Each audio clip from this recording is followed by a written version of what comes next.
Welcome to the Nick and Matt Show, bringing the player interviews you want to hear and the hot topics you want to discuss. Recording live in studio, here's Nick and Matt. Wow. Welcome to episode 165. Oh, we lost the audio kind of quick there, but that's okay. So, everybody in the chat, what's up? You can see it's intern Ben. It's me. And it's an honor. Yeah, it's me. Your camera's pointing a little high. Yeah, right I literally was trying to fix it as you're talking. There you go. We got it. And then I just took a random sip of this Izzy in front of me, and it's cherry lime. And no lie, I've never had this flavor. It's can't say it's my favorite yet, but maybe I'll get into it. Let me get a live taste test. Oh, you got one too of that? It tastes like a lime Ricky. That's basically what it almost tastes like a cola. Yeah, it's like a healthier version of like a... All right. Anyways. This episode 165 presented by Cosmic Disc Golf. You can always check them out at their website, Cosmic DG, or on their social media. They have a lot going on. In fact, I have paragraphs to read, but I'm just going to give you the highlights here. Cosmic sponsored 3 rounds of glow at Maple Hill last weekend. That's always incredible. I had that experience there. They're providing Cosmic vibes, I should say.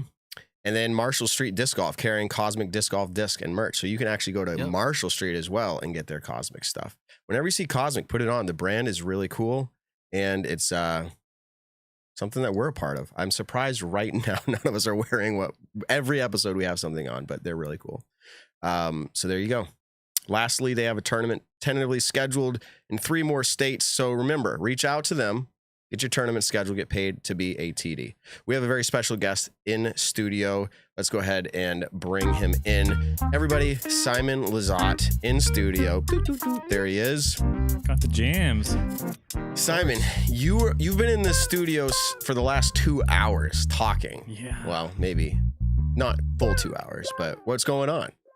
Good. I feel all warmed up, which is rare for a podcast for me, which is, I feel excited now that I can keep talking, which is crazy. Not really my style.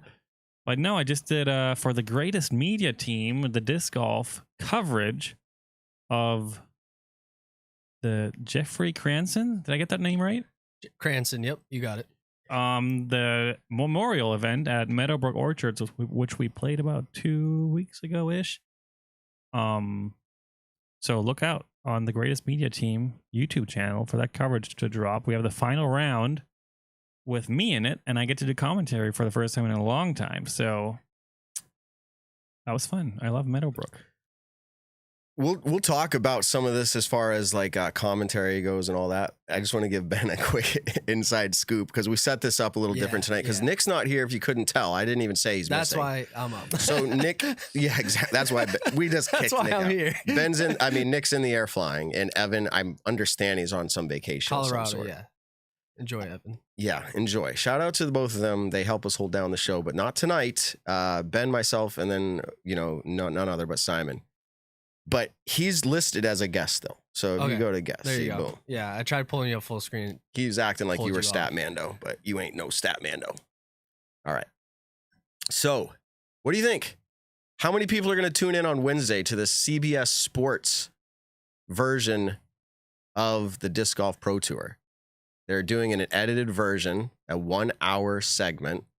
And the last time it wasn't on, well, it's been on CBS Sports once before, twice before. It's been on ESPN. The last time I watched something post-produced that was on TV was actually really good. They tried to tell stories and give you the emotions. They did player interviews and then would go to the play on the course kind of a thing. I thought it was really well done. I'm interested to see. Do you have any inside scoops? Have you seen anything on this? Are you a part of it? You're probably going to make your appearance. No? Maybe not. I have no inside scoop, unfortunately. I wish I did, but I don't even have TV at home, so I don't know how I can watch it. Is there a way to watch? You don't do streaming on demand services? No. YouTube TV, Hulu TV. No. Wow. TV is out YouTube. of what's the word? TV is like out of style. Out of style. Yeah, I get that. Yeah, YouTube TV and the streaming services are really the how do you watch common thing. Yeah, really it is. But how do you watch like darts? It's just YouTube Live, like it's a YouTube live stream. No, I have an app called The Zone. That's TV on demand. Oh, okay. The Zone, it streams snooker and darts Okay, cool. and some boxing stuff. It's mainly, I think, a fighting app, but that's Cool. That's TV on demand. It's hard to say, right? I mean, are we TV right now, live streaming? I wouldn't consider it TV per se, because I think it's just a streaming platform. But I guess get what he's saying. I'm just saying Hulu TV, right, or YouTube TV. I think when you have advertisements, right, inside that get actually embedded that aren't like YouTube ads, then it turns into TV. They're like, you have to watch 3 minutes of ads. That's TV. Otherwise, it's like a stream. Yeah, exactly. It's a streaming service. There you go. Got that out of the way.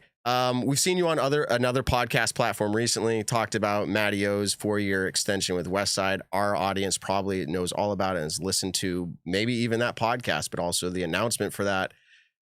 That was cool. Well done, and I think he deserved it. And so 4 more years with Westside. Is Westside bigger than they appear? Like, what's your perspective on that, Ben or Simon? But Ben, you're here today. I don't know. It's hard. I think out of all, or what was Trilogy, I know it's House of Disc now, Westside was kind of like the lesser of the brands, in my opinion. It wasn't as prominent. They had the heart, but nothing really else. So honestly, I was surprised to see Matty O sign again after a big win. I thought he was going to go bigger and better to a different company. Whoa, bigger and better. Maybe they offered him a world. Yeah, but I meant bigger and better as in, like, say Discraft, where their marketing's like impeccable. I wasn't expecting Westside Disc, to be honest. Well, what were you expecting? I could have seen him go into Discraft. I could have seen him go into MVP. I don't know about MVP. He could have, but I don't know. I feel like he doesn't fit. Is there MVP room vibes. for more over there? I wanted interesting. And not that it's my decision or that I have that's really interesting, much say, but being on a team with Matty O, I think, is a benefit for everyone. 100%. I think his stock value definitely went up this year, obviously. He's an old school guy with the new school game, kind of, and he's just a joy to watch, fun to play with. And I like the move, to be honest, to stay on the quote-unquote smaller brand. I mean, I did that a while with Discmania. Now, Discmania is obviously not a small brand anymore, but there's something cool and fun and beneficial about being on a team where you're the star. Correct. I mean, there's nothing wrong with that. I understand his move, and maybe, who knows? They probably had long talks about what their plans are for the next 4 years, what the future plans are, what the future holds for Westside Discs. Westside is probably bigger than we think. That's what I'm asking, yeah. And also, they might have plans to like ramp stuff up in the next couple of years. They have some phenomenal molds. Kevin Jones used to be Westside, for example. I remember David Fellberg back in the day was already throwing Westside discs. I'm all for it. That was one of my first, not like my first discs, but like in my first couple of years, Westside made it into my bag. I was throwing the King and the Sword.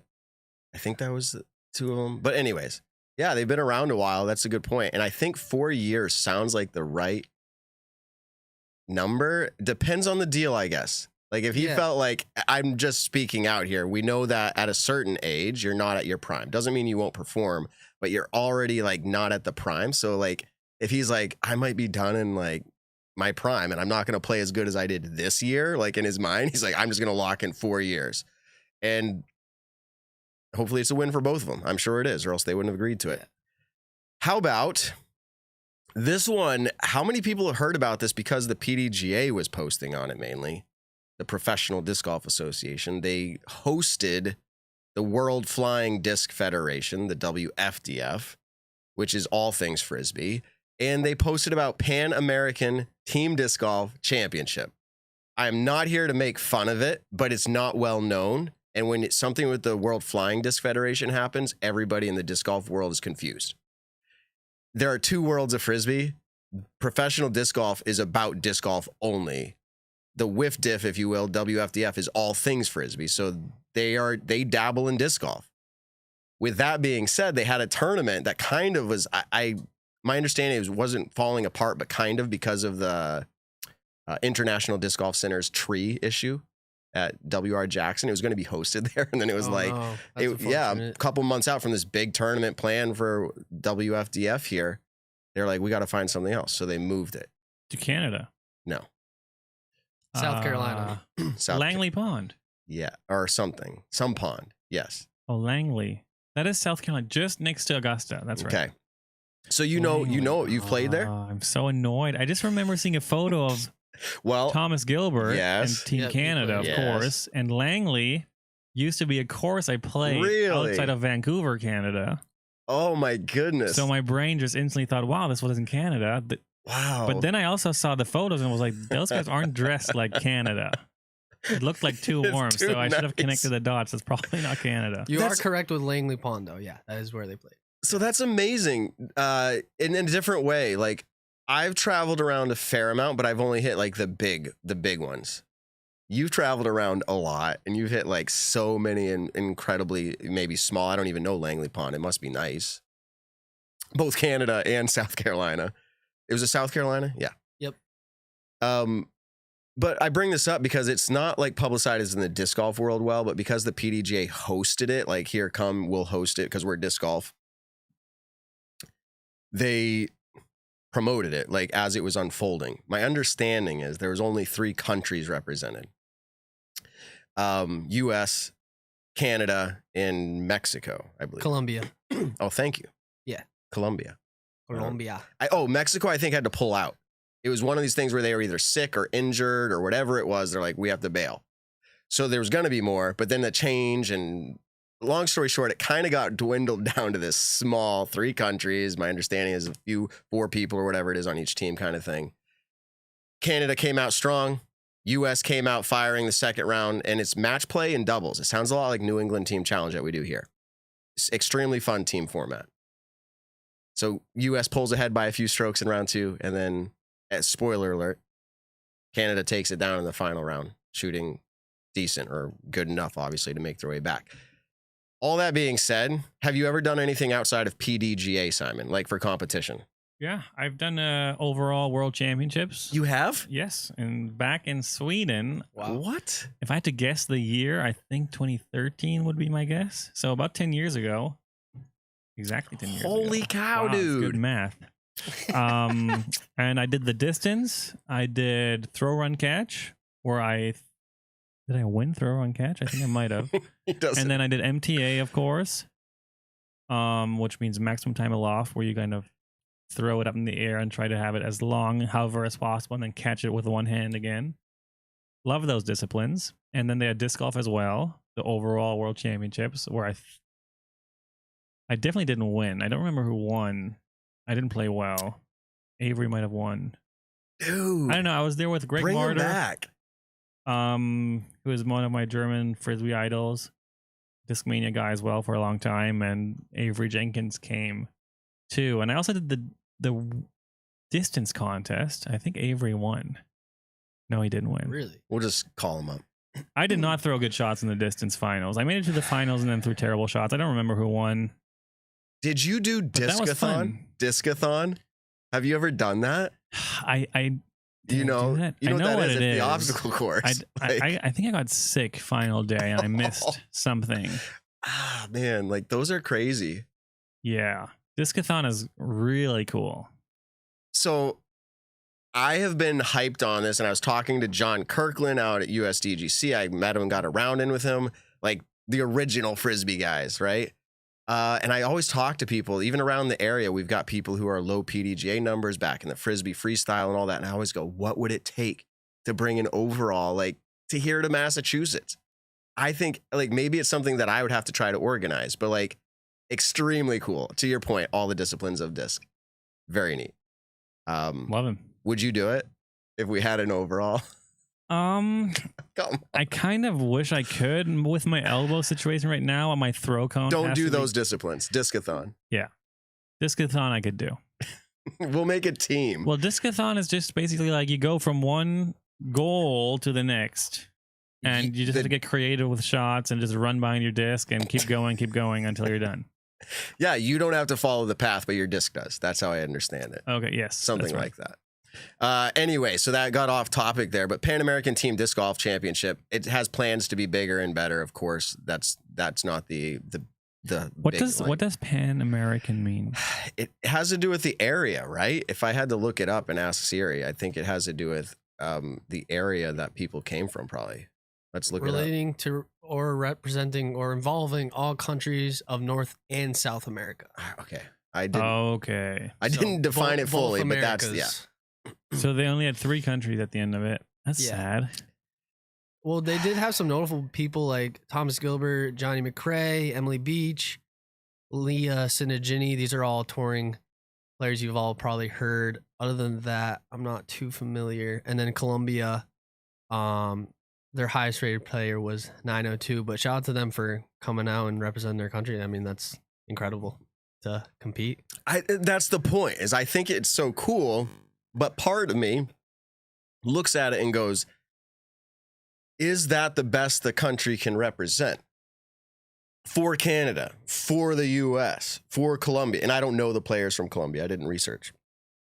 But like, I would say, like, not a chance that was US's best team. No. So it feels like it like undervalues it. Like you look at President's Cup or whatever we do, right? In Europe. And like you kind of still, you feel like that's pretty legit as far as like a country's representation. So like in disc golf, is it because it's the World Flying Disc Federation? It probably is. People are in their off season, like it's not that big of a deal to me. So maybe they have to put loads of money on that to get it's people. money and prestige. I think that would bring a lot more people. Once we make the Olympics, we'll have proper teams. Yeah, or just I think that's the solution. Just have the Olympics and then Simon, if the Olympics were getting picked like for 4 years from now, and they had to pick the team now, it's 4 years away, but like now, and they have to do a team of 5 MPO, 5 FPO, or however they do it. I'm assuming it'd be something like 4 with like someone on reserve. Do you make that team? Like in my head, I have to look. I'm on Team Germany. Reminder. Because you can't choose US. Could you choose Canada though? I think technically yes. Okay, but you would choose Germany. Yeah. If you were, you would have made the USA. I would have said yes. I was He laughs. I was like, of course. But yeah, of course, you're gonna. I don't think I would make the cut because you would need like a formula 4 years from now. So you would need to that's what I'm saying. You would need to like multiply your world ranking right now with your age or something, and then get your formula down on how good of a prospect you'll be in 4 years. That's kind of where my question was going, Ben. I think you still in 4 years, we're placing bets. You know, we don't hold back on the show. Simon's out. No. I mean, Matty O, he just won. He's like 36. Matty O's out. Yeah, Matty O's out. But I'm just saying, for you, 4 years from now, that you're Matty 4 years from now, and I'm betting a little bit here, but I'm picking Gannon Burr right now as one of the 4. Cole. As one of the, you're pretty confident. 4 years, he's the guy. And it's in a top 4. 20? He's 19 or something? 19, yeah, he's young. So like in 4 years, he'll be one of our top 4 best. I can't imagine them going backwards. So then Isaac Robinson. Rob, yeah. Also. Okay, so there's 3.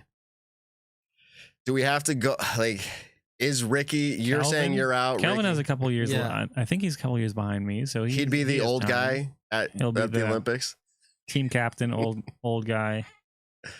And then reserve. Eagle. Oh yeah, Eagle would be in. I would assuming that's a solid top 5. He comes out. Yeah, FPO.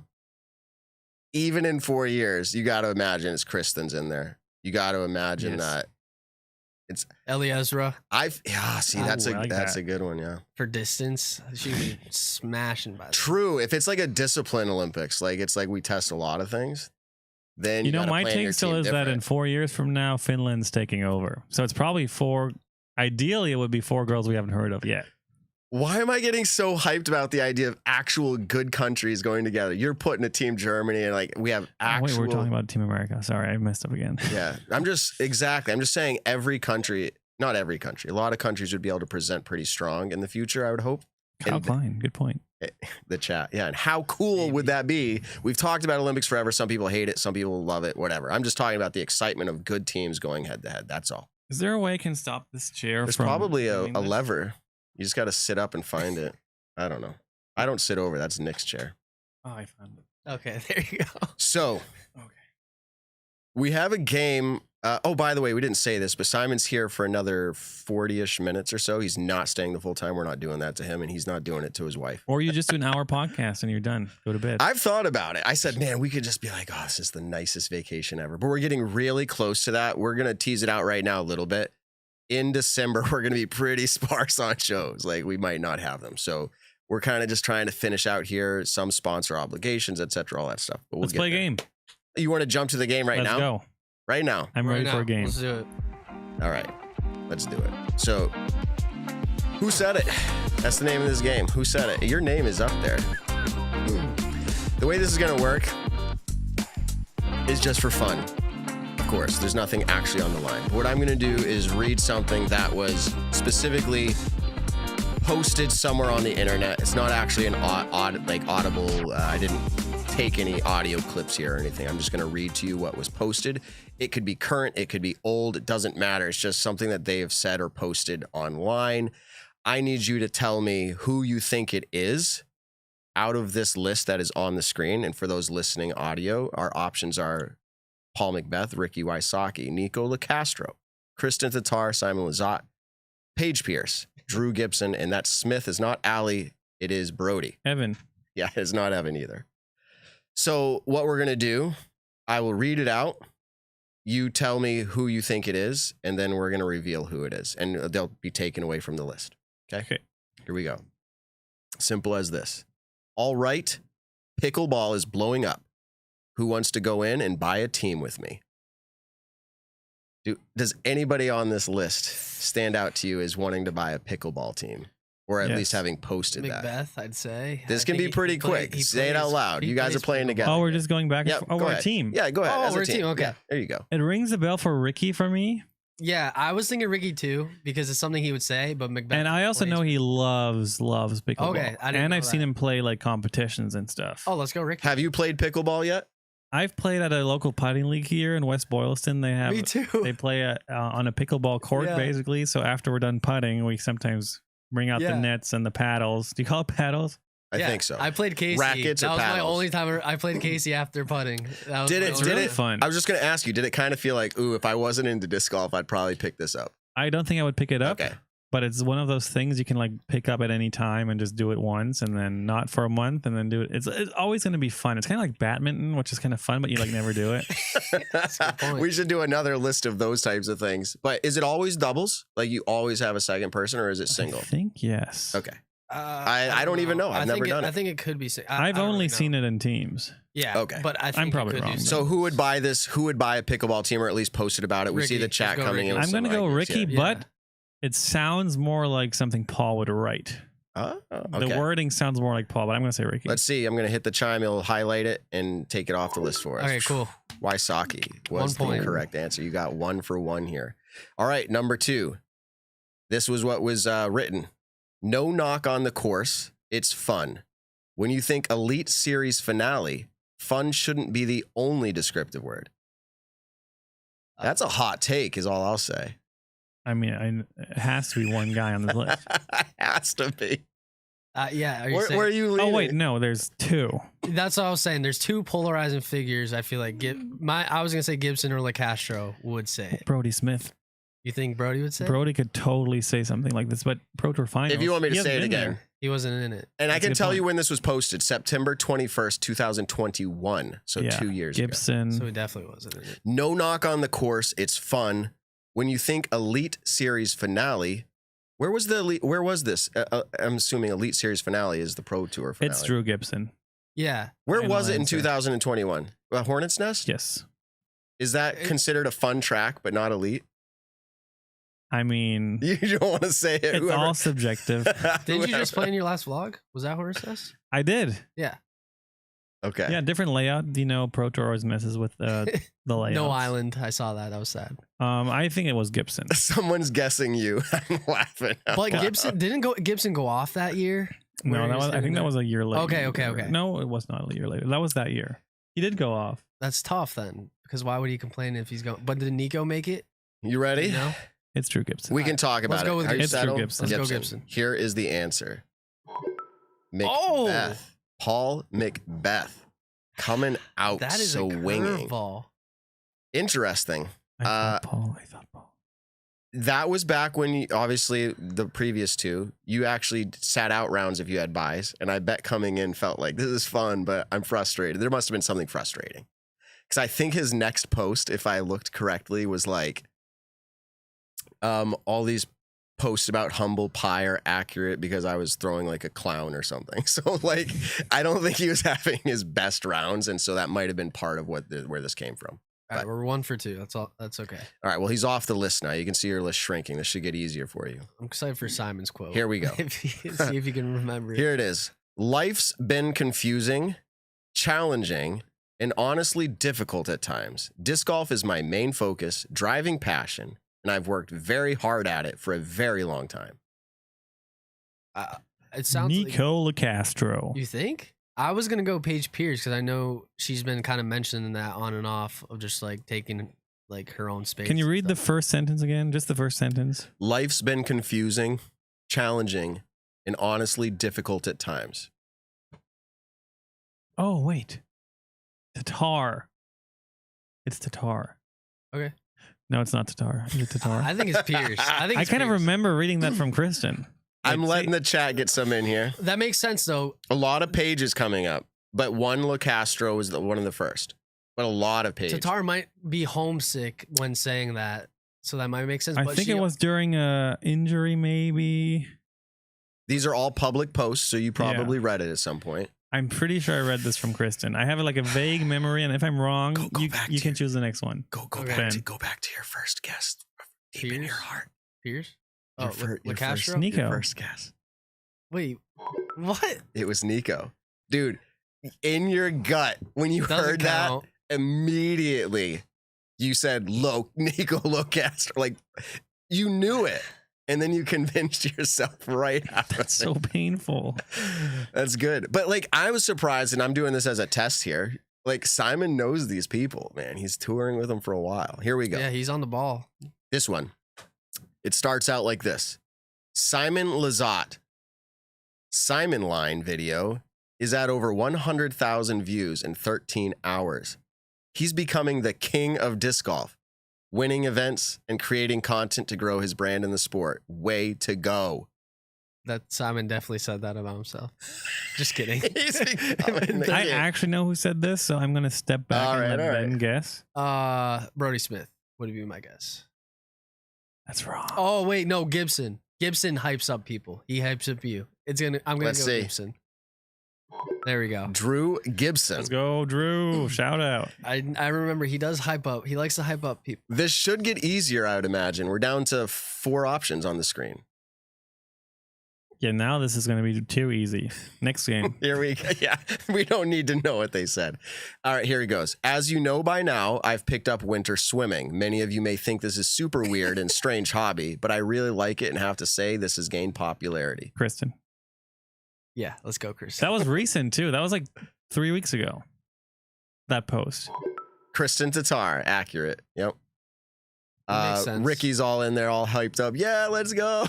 Love the ice bath. Yeah, she posted a photo of like being like on ice Yeah. with like a hole in the ice to go swimming. Winter swimming as in Never done not it. indoors. Built different. Oh, like on the lake. No, in the frozen water. Oh my goodness. Yeah, like dunk, like swim under the ice. Like maybe? Wim I don't Hof know. method type stuff. I was thinking she just swam in the winter. That's Have you that's ever incredible. done an ice bath? Okay, have you ever gone in an Water icy plunge? lake? I have not either. The coldest water I've ever been in, there's 2. The waterfall in Vermont, right next to Smuggler's Notch, Bingham Falls? Bingham Falls. Yeah. That place is freezing. It is. And Can then attest. I think it's called the Clackamas River that runs through Milo MacGyver in Oregon. I think it's like the downwash from So like cold. Mount Hood, like the big mountains out there they always have snow, it seems like. It hurts. I don't like the pain. Does I it don't feel good recommend. after though? It No, not to me. it hurts. So New England water, and it's not as cold as the river waters off of mountains. I've done that in like New Hampshire, so it's not as cold. But when you get into the ocean, North Shore of Boston area, if you've ever done it, it's in the 40s probably, and your legs start to ache at that temperature. And if you can get yourself through that, like, I don't know how many minutes it is, they go like numb feeling, and now you can enjoy yourself. You've never stayed in the river water that long, and otherwise I was just at they would stop hurting. I was just at Yosemite, and I jumped in this lake that it was like on top of a mountain, and it was beautiful. But Was it hot? It was freezing. Oh, it was freezing. But I jumped in the lake because, like, you know, why not? I can say I did it. I'll see if I can pull it up somewhere. Don't, like, some of our state parks or federal parks, like, don't they have those like hot steam? Have you ever been in one of those, Simon? Those hot steamy water areas, like natural hot springs? In Puerto Rico. Listen to this guy. So there's one. So whenever you go back to Puerto Rico, because I know you will, there's one sort of near San Juan. It's probably an hour away. Why would you ever want to go to hot springs in Puerto Rico? I went in April, so it was a little, but I don't know. Just say you're in a hot spring, but it does feel nice. I can attest. The whole ocean felt like a hot spring to me when I was there. That's true. You got to swim deep to get to that cool water. At the top, it's like bath water. Yeah. All right. Hopefully everyone's loving this awesome content tonight. We're just chilling out in this off season. Let's get through this game here, and we'll finish up with some more topics not around this game. All right, here we go. Lazat. Reading these disc golf tweets are getting me pumped. Not I'm Lazat. seriously debating seeing how good I can get. Yeah. What do you mean good? As in, I'm going to give a hint. It's not me because I don't read tweets.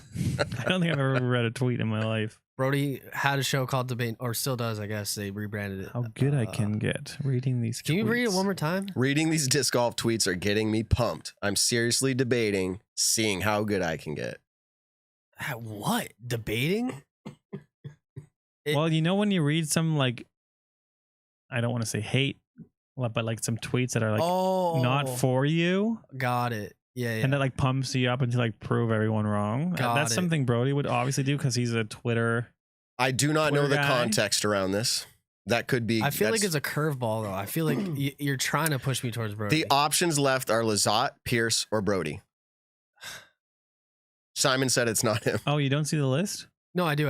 Oh, okay. I'm just thinking. I think it's Pierce because I could hear Pierce saying I think this. Brody's too obvious. But why would Paige say how good I can get? Oh, okay. Yeah, Doesn't make sense. Brody. Brody All right, is here we the go. Brody's. Here we go. You're right. Ching, Brody Smith. I gotta stop playing the game like that. I just gotta do the How long does it take you to make graphics like this? It's kind of Simon. impressive. Too long, right? I'm getting better at it. I will say this is all from scratch. There's not like a software that says like put a button here. So yeah, no, I appreciate that. Thank you. Like I know a bit of editing, That and means a lot. To do it live is another animal too. wow, that's impressive. I appreciate that, Simon. All right. We need him on the show more often. Just text us good things. Dude, from now on. I'd have Simon on the show every week. Our numbers would go through the roof. But he has do you a remember life. we did during Vlogmas we did that like Simon Says like 3 or 4 episodes. Do you remember that? Yeah, I remember that. And that kid. That's kept where I calling and found winning. out podcasting is not my thing. Can we You guys- expect it this year, or is it no go forever? Oh no. All right. So inside scoop after the show, Simon goes, I don't like live. Like I hate it. It's like horrible. I think I could do live if I have a co-host. Okay. Well, what we're doing now isn't horrible. I hope you feel casual. Yeah, this is Okay. Yeah, but we're like 3 guys here, like just talking. That's so much easier than trying to run a show by yourself. Okay. It's to be fair, I did not need to be on that episode, but yes, you were doing 100% talking by yourself for 30 minutes or whatever it was. Yeah, that was a lot. Yeah, Okay. I either need either. It doesn't matter, right? Yeah, I don't think so. Like I need a lot Either of way. practice, and I think I might get good at it, or I just need to not do it. That's my 2 options. I told you I'd set up a studio for you. Like we could get you set up so you just sit down and click, go.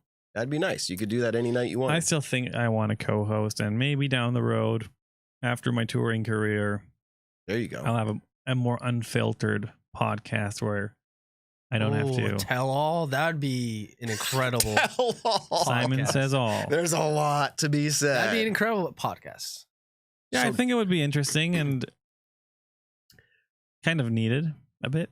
Yeah. You're gonna have to pull out like a journal to make that, like not to really go back way far and be exposing, like, but like, you know, it's not exposing, not the word, but No, like it the wouldn't life be- on tour, like the pros, cons, like what's bad, or like the bad stuff that no one sees, you know? oh. I think that's interesting because everyone's and the good stuff no one sees. Yeah. true. All right, Both. this is down to Simon and Paige left as our options. Here we go. Someone, what are your favorite kind of trophies? Me, in parentheses, a little tipsy, first place ones. So ultimately it's saying, what are your favorite kind of trophies? And the answer is first place ones. Me a little tipsy. Yes, as in they're saying me, this is my response, parentheses, little tipsy, first place ones. So someone said, what are your favorite kind of trophies? And they said, my answer is a little tipsy, first place ones. There Trying you to get go. a read off Simon. It's true. It's between Simon and Pierce. Either he doesn't remember. I would never say anything like that. That's what I'm thinking. Like you That's wouldn't what I'm say I'm a thinking. little tipsy. But he's trying to get a read off of you. A little, like you wouldn't parentheses a little tipsy. That I didn't even think about that part. I mean, Everyone's either Simon or Paige in the comments. Of course, it's one of them. all right, we'll go Paige. well, yeah, I'm like, first place trophies are my least favorite trophies. My favorite ones are second, Participation. obviously. I got a trophy over here for you, second place. All right, let's get this one out of the way. The answer is Paige Pierce. A little tipsy. Yeah, I mean, she posted it.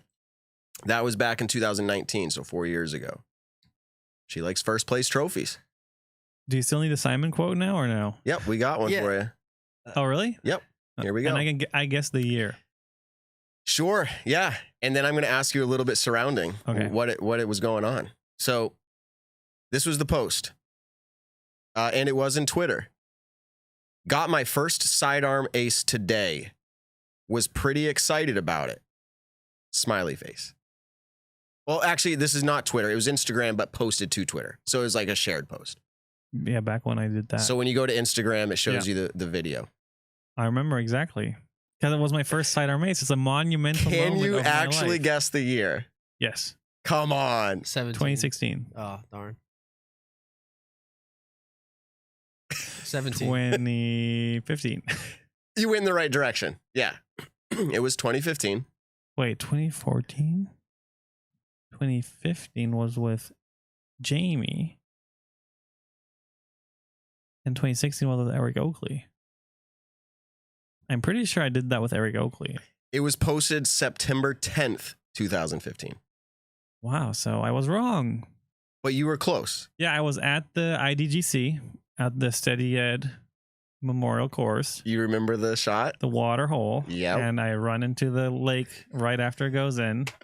I was going to ask you, did that's you get your incredible. shirt off running into that lake? No, it stayed on. That's right. You're like, it's I not tried to coming get it off. off, and it was just stuck to me because I was probably so sweaty it wouldn't come off. That's funny. I got to see that. 'Cause You we were do in- have to see it. Yeah, we were Really in dives Georgia in the water. September. It's warm. Who was filming for you? I don't remember if that shows up in the video. Eric Oakley, I could swear it was Okay. Eric Oakley. I don't know if that showed up or not. I just remember seeing it from the vantage of someone holding a phone or camera. But I think I toured with Eric 2016, not 2015. So maybe it wasn't Eric, and I'm It all mixed up. Posted in the future or the past. Maybe it was Jamie Thomas who was Might have been filming. Jamie. Spin TV. I got to get that one off the screen. It's driving me nuts. Boom, he's not gone. But so, you can pull this back down now. The game's over. But tell me, Oh, nice. it's because you never threw sidearm?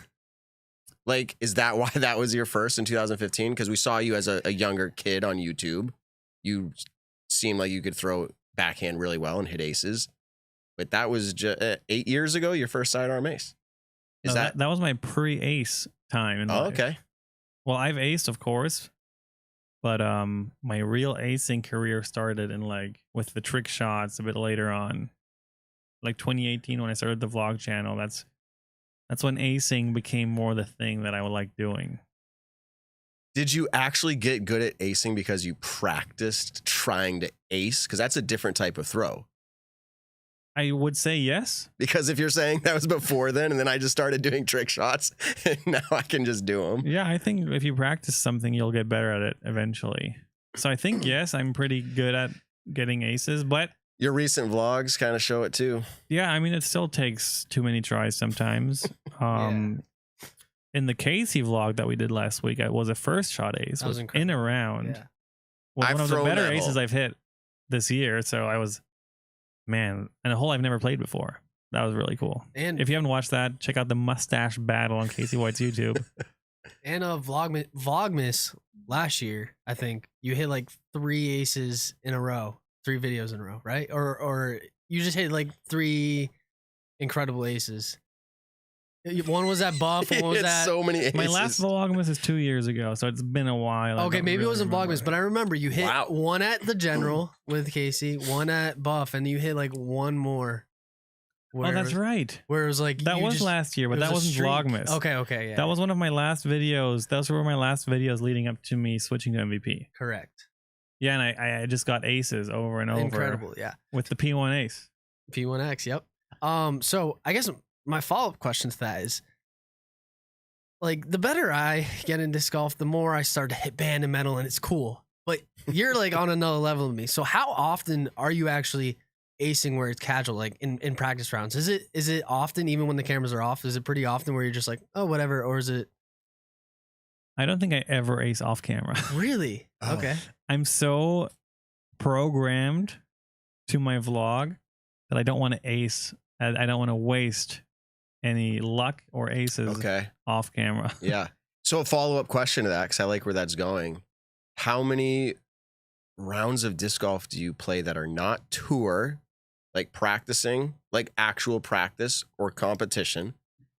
How many rounds do you actually play off of camera that are just like, I am out Not here enough. having fun? Not enough.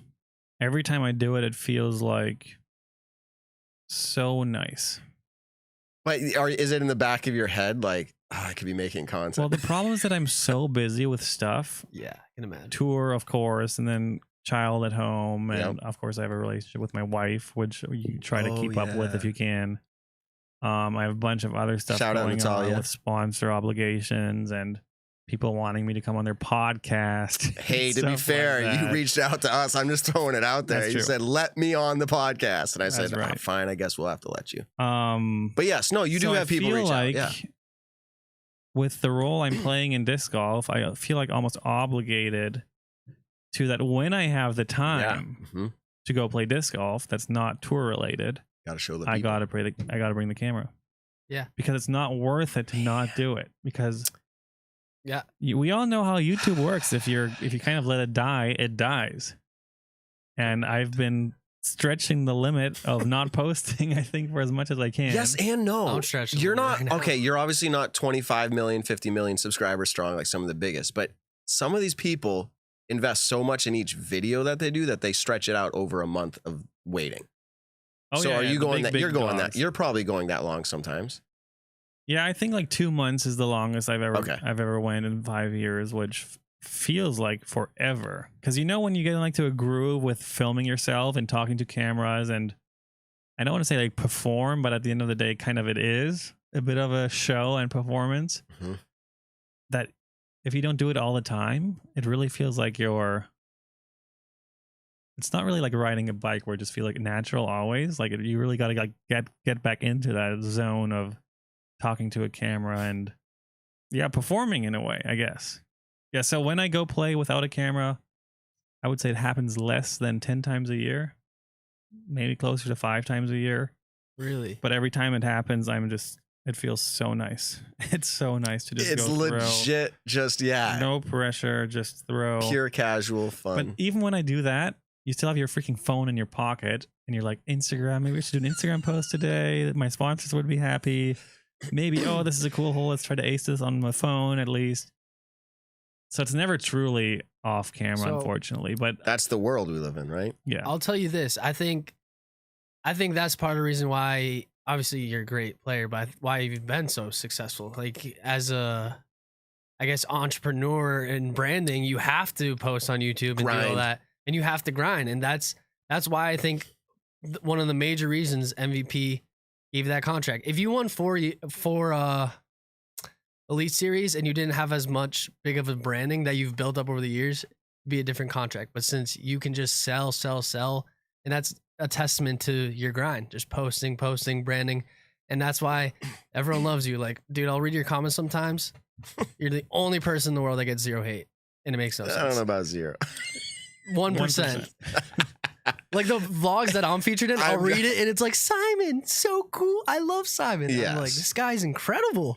It is a very high. moly. It is a very high percentage one way. That's incredible. Yeah. But yeah, I think you've gotten to where you've gone just branding wise because that's what it takes. And you just got to brand yourself and post. Intern Ben is grinding right now. That's what I'm trying to. We gotta see in 10 Talking years. about stretching the limits. I haven't posted a YouTube video in someone doing 2 a months podcast. now, so. Someone doing a podcast in 8 years is gonna bring up a post from Ben when he aced at Maple Hill recently.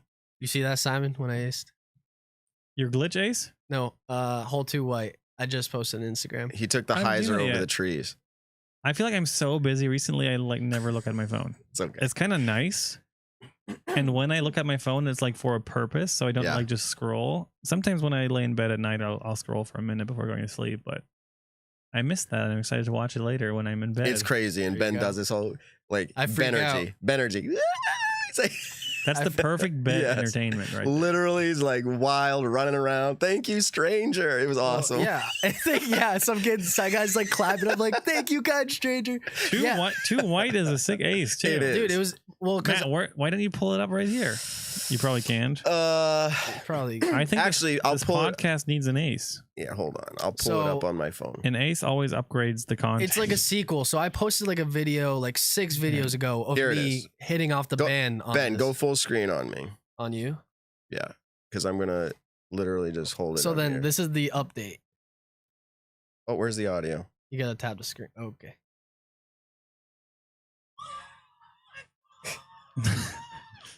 perfect. Oh my goodness! I did it! Yes, thank you, kind stranger. I did it! Finally! Is that phone on a gimbal? No. Why is no, it so smooth? It's my phone. Let's go! Wait, play it. Yeah, let's see the ace. We didn't get. You there won't be go. okay. I'm gonna bring it in because you're gonna kind of see it here. You won't hear it, but you'll actually see it. Ching right in. Oh, you went over the top right? Yeah, That's then sick. I was. So Oh my goodness! Oh my goodness! Anyways, that's I that is posted a epic. video 5 videos ago, me hitting off the top. So that's why I said that's why I was so hyped because I I posted. finally did it. I finally did it. I want that as shot of the day, please. All right, I'll send that to you. I Please. forgot For the about that. views. All right. That reaction is slightly over the top, but kind of funny. Exactly. Well, Dude, that's what I'm saying. You here's the gotta thing. understand. You First gotta of all, understand. I'll speak for him. This is Ben, though. Like, it is not fabricated or him trying to be over the top. It doesn't mean that it isn't, but it's just literally outrageous, and that's why we love him.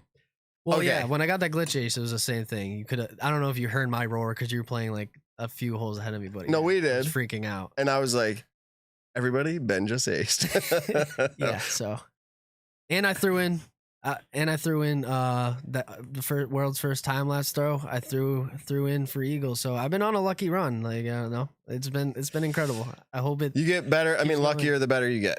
There's a however that great works. quote: "If luck becomes the norm, you call it skill." Hmm. I am the ace master. There you go.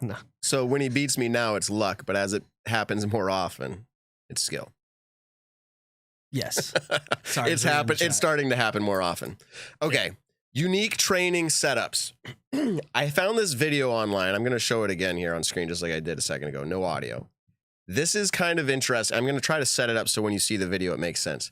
This is a javelin thrower. Okay. That's what he does. It's Olympics or whatever. He does javelin throwing. They launch these heavy rods. After watching this video, can you go full screen, man? Yeah, sorry. So he throws this weight That's up the slide and grabs it, and then he throws it up the slide again, right? And then they're just showing him do his javelin throwing. I'll go back one more time just for those who might have missed it on screen here. All right. So he grabs this weight on a slide, and he's like at a 45-degree angle, slides up to his like roof of his garage or whatever. and it's this weight throwing mechanism. And it made me start to think, maybe it's a little outrageous, but like a sliding rail in front of a disc golfer with a weight. Maybe it's inclined a little bit, but the weight is there, so you can actually get this throwing motion and practice your explosiveness. As someone who doesn't throw far, I'm like, what else can I do? Is there a pill for me? Right? Like, it's thinking this repetition of throwing maybe with weights. I was thinking, is there anything that anybody has seen? I've seen like stretchy stuff on like door bands and like discs. You're like saying for disc golf? Yeah, Okay. bringing it into disc golf. Like Pro pull. That's That's what he's thing. saying. Yeah, that's what he's talking about. Well, pro pull. Yeah, go ahead. yeah.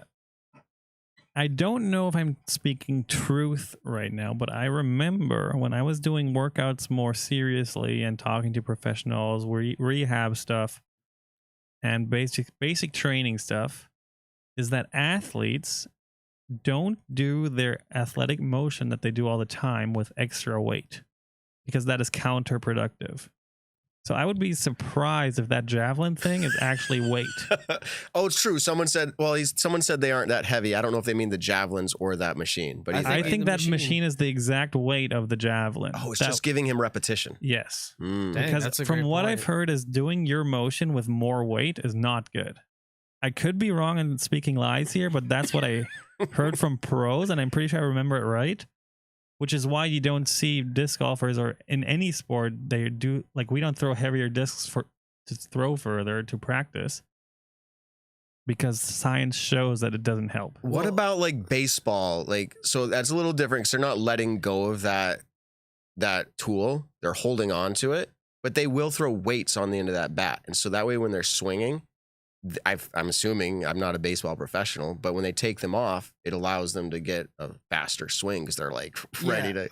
I can speak on that because I played baseball. I don't know, Simon. I'm sure you played baseball. Dylan Cease level. No, I've never played baseball. Oh, okay. I'm German. Fun fact. So I'm not sure if it makes you swing faster. It just makes the bat, since you're going from a heavy bat to your regular bat, feel way lighter, which it feels like you're swinging fast. It feels like it's a bat, and then it becomes like a fly swatter because you put on that heavy, and then you go back to the regular. I would have to believe that you are swinging faster. So It with a makes disc. sense. I might be remembering this wrong. But- guys, we can cut this all out if I'm wrong. No. but I What you're feel like I've saying heard makes this. sense. Yeah. So if I go from a 172 driver down to a Blizzard in Innova, if I go to a Blizzard Plastic 115 and I try throwing and hitting the same lines, granted, maybe if I had perfect technique, it wouldn't mess it up. But Yeah. without that perfect technique, I feel like my timing comes out because I'm swinging faster. I think the key is that when it comes to real timing things like throwing a disc, your timing has to be perfect. Then the weighted training would mess you up. But when it comes to just power, like hitting a baseball, that might be beneficial in that case. I How don't about know. darts? Let's just increase the weight of a dart, then go That to seems light ones. wildly Yeah. unnecessary. Well, Yeah, exactly. you guys, I don't know if you probably remember the Gateway when they came out with like a training putter where it was like The brick. The break. yeah, where it was like I don't know how many grams, 200. but yeah, it's like, let's say 200 grams. That didn't help anyone. It what makes what it does worse. that help? All of your putts go over the Yeah. basket. Yeah. What does that help? And if you're trying to throw it, I'm sure you get. It's a lot more. We should do you a get hurt video. probably more when you're like really trying to whip something that you're not really used to. We should do a video where you take 10 putts with a 200-gram putter, and then immediately we give you like regular weight Dude, putters. it would fly. It's the same. It's Right the over same the thing top with the of the bat. basket. It just like it's like after you work out and then try and shoot a basketball. It's just like your arms are just numb and you just can't do it. All right. As we get closer to Simon's appearance ending on the show, is there anything that stands out in the chat here? There's a super chat. You Yeah. call super chats? We can. We'll do it if we're Yeah. nice. Oh, I'm actually intrigued about what he's saying. Drive bags. So I actually have a bag of drive bags right over there. Thank you to them for giving them to me at USDGC. And the shout out here is actually telling you I enjoy the product. And I'll leave Sponsored it by at a that. weight system for disc company. Yeah. One of our team What does that members. mean? Yeah, that's what I'm intrigued by. What does that mean, drive bags? I would like some more intel on that. Oh, one of our team members And thanks for the $5 super chat. in Charleston is sponsored by a weight system for disc company. It clamps on the disc. Sponsored by a weight. Is that beneficial? Interesting. Or is that Here- more gimmicky? In I don't all know. seriousness, we have Tech Disc and we're going to be doing a review, and it's a long project. Like I'm seeing if I can throw farther over the course of 6 months based off of work and technique and using Tech Disc to help me. It'd be interesting now to add into that, throw heavy disc for a while and see if throwing a heavy disc increases like the numbers for me. Oh, I guess maybe if you're like doing it slow, not trying to do your full rip, maybe it does kind of like the bat where you're throwing it. That when you get a lightweight disc, it makes it feel like this is 150 grams. You know? Yeah, I don't know. I don't know. We don't know. I guess so. We're not that. We call it. Who knows? Seth Muncie? I don't know. He would know. Can I say something non-disc golf related? Anything or are we you still on want. topic? Keep going. No. Yeah, we're moving on. This is something that's been bothering me. I don't know why this randomly jumped in my head, but I fly a lot. Yep. And I always get a window seat, and I'm almost always like glued to my window, just looking out the window over the clouds, landscapes, everything from above just looks freaking crazy. Airplanes are freaking crazy. Yeah. Insane.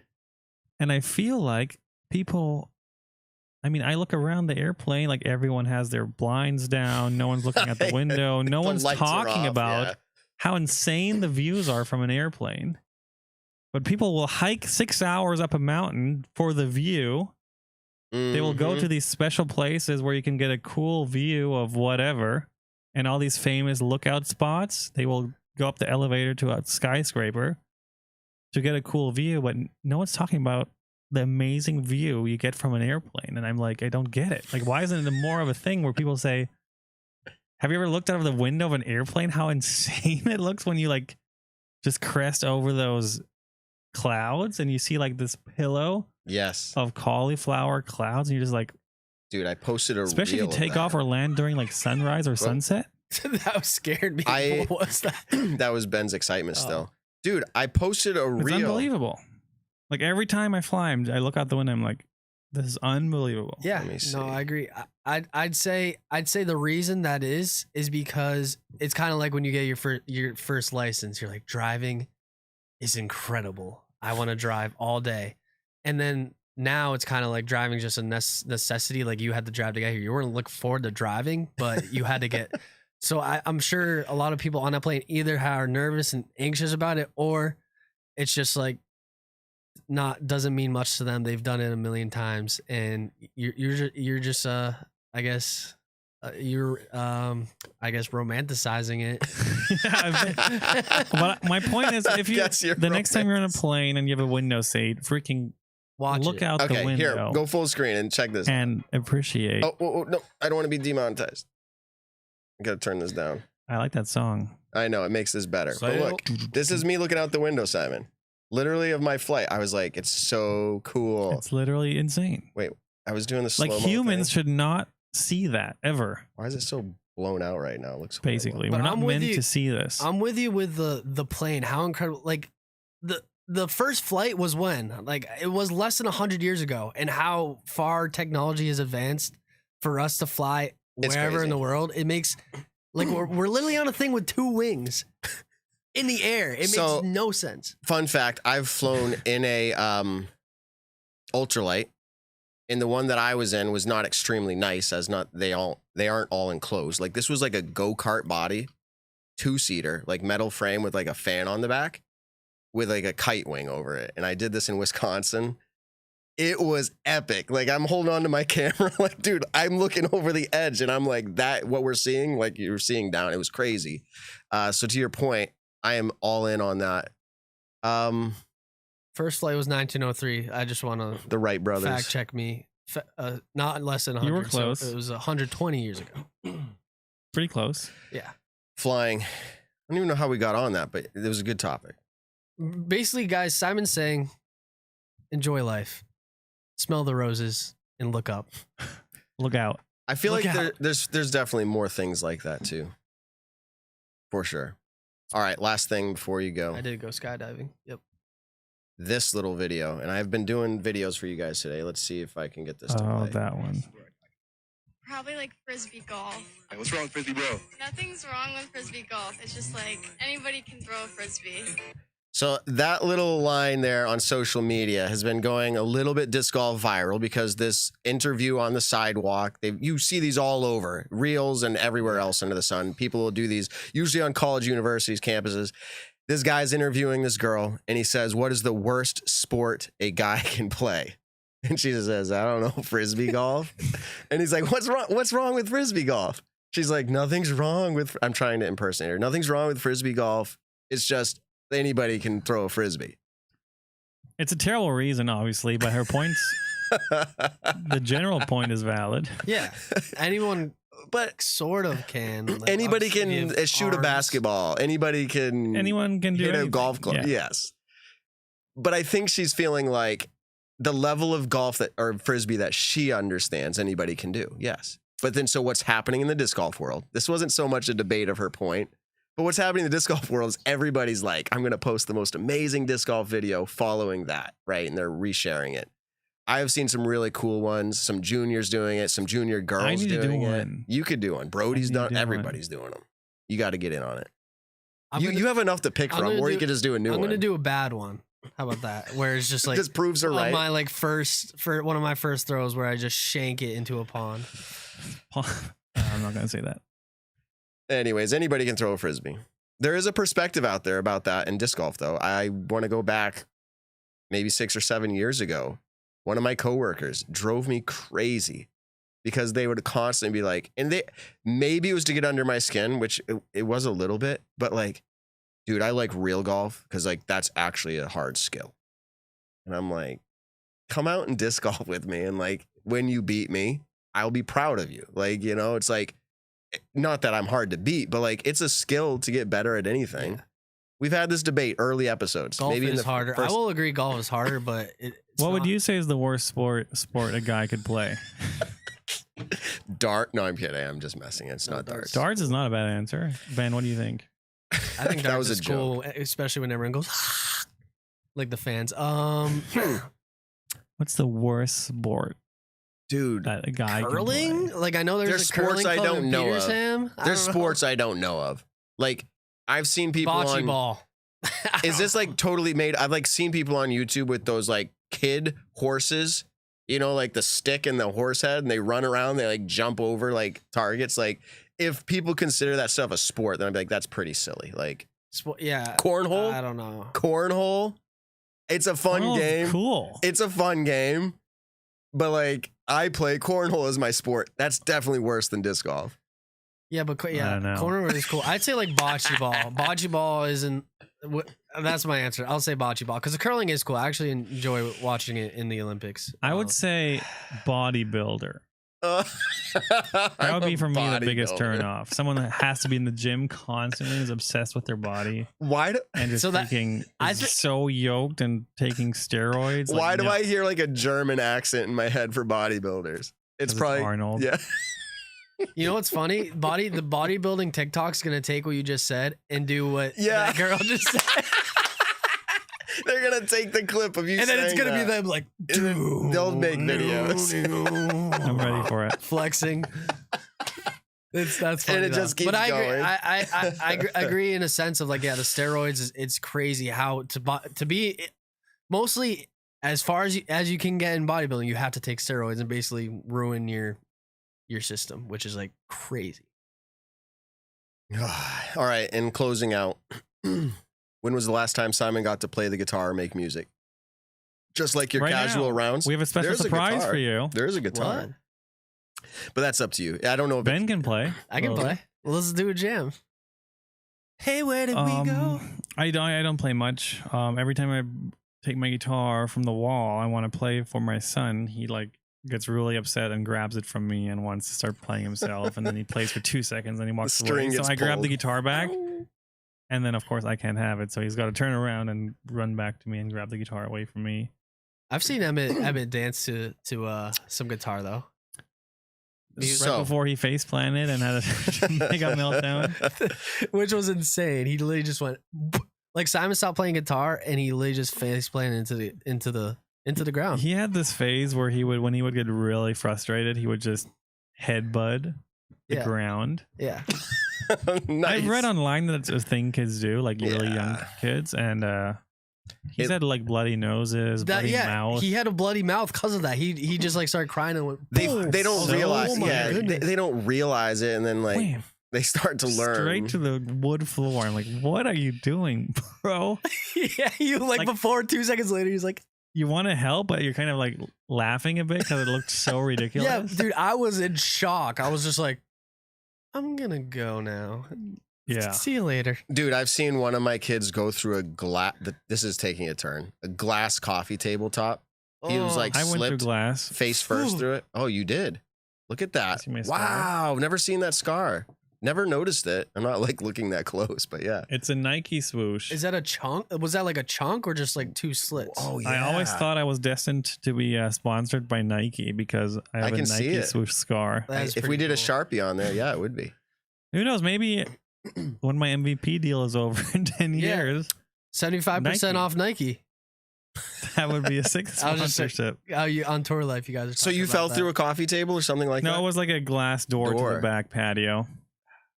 Your brother pushed you? I was 5, so it's a long time ago. Brother pushed Okay, you. that makes sense. No, we were doing a race indoors where we were going from one side to the other and back, and the other wall happened to be that glass door. So I was like trying to like push myself back from it to get faster in the other direction, and Oh, you instead of changing directions, I went through the wall. surprise. That's horrible. That glass was not stable, apparently. And that glass, man, if it's not what they call safety glass, it's the big shards, Oh, and that's what slices you.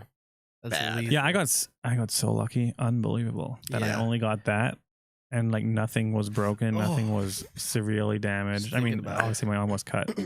My son had it slice. He went face forward, and there was a big shard, like Keener? 2 foot, big shard pointing up. It sliced literally across his nose and then right into the corner of his eye. So because his eye was sunk back, it just missed it. Yeah.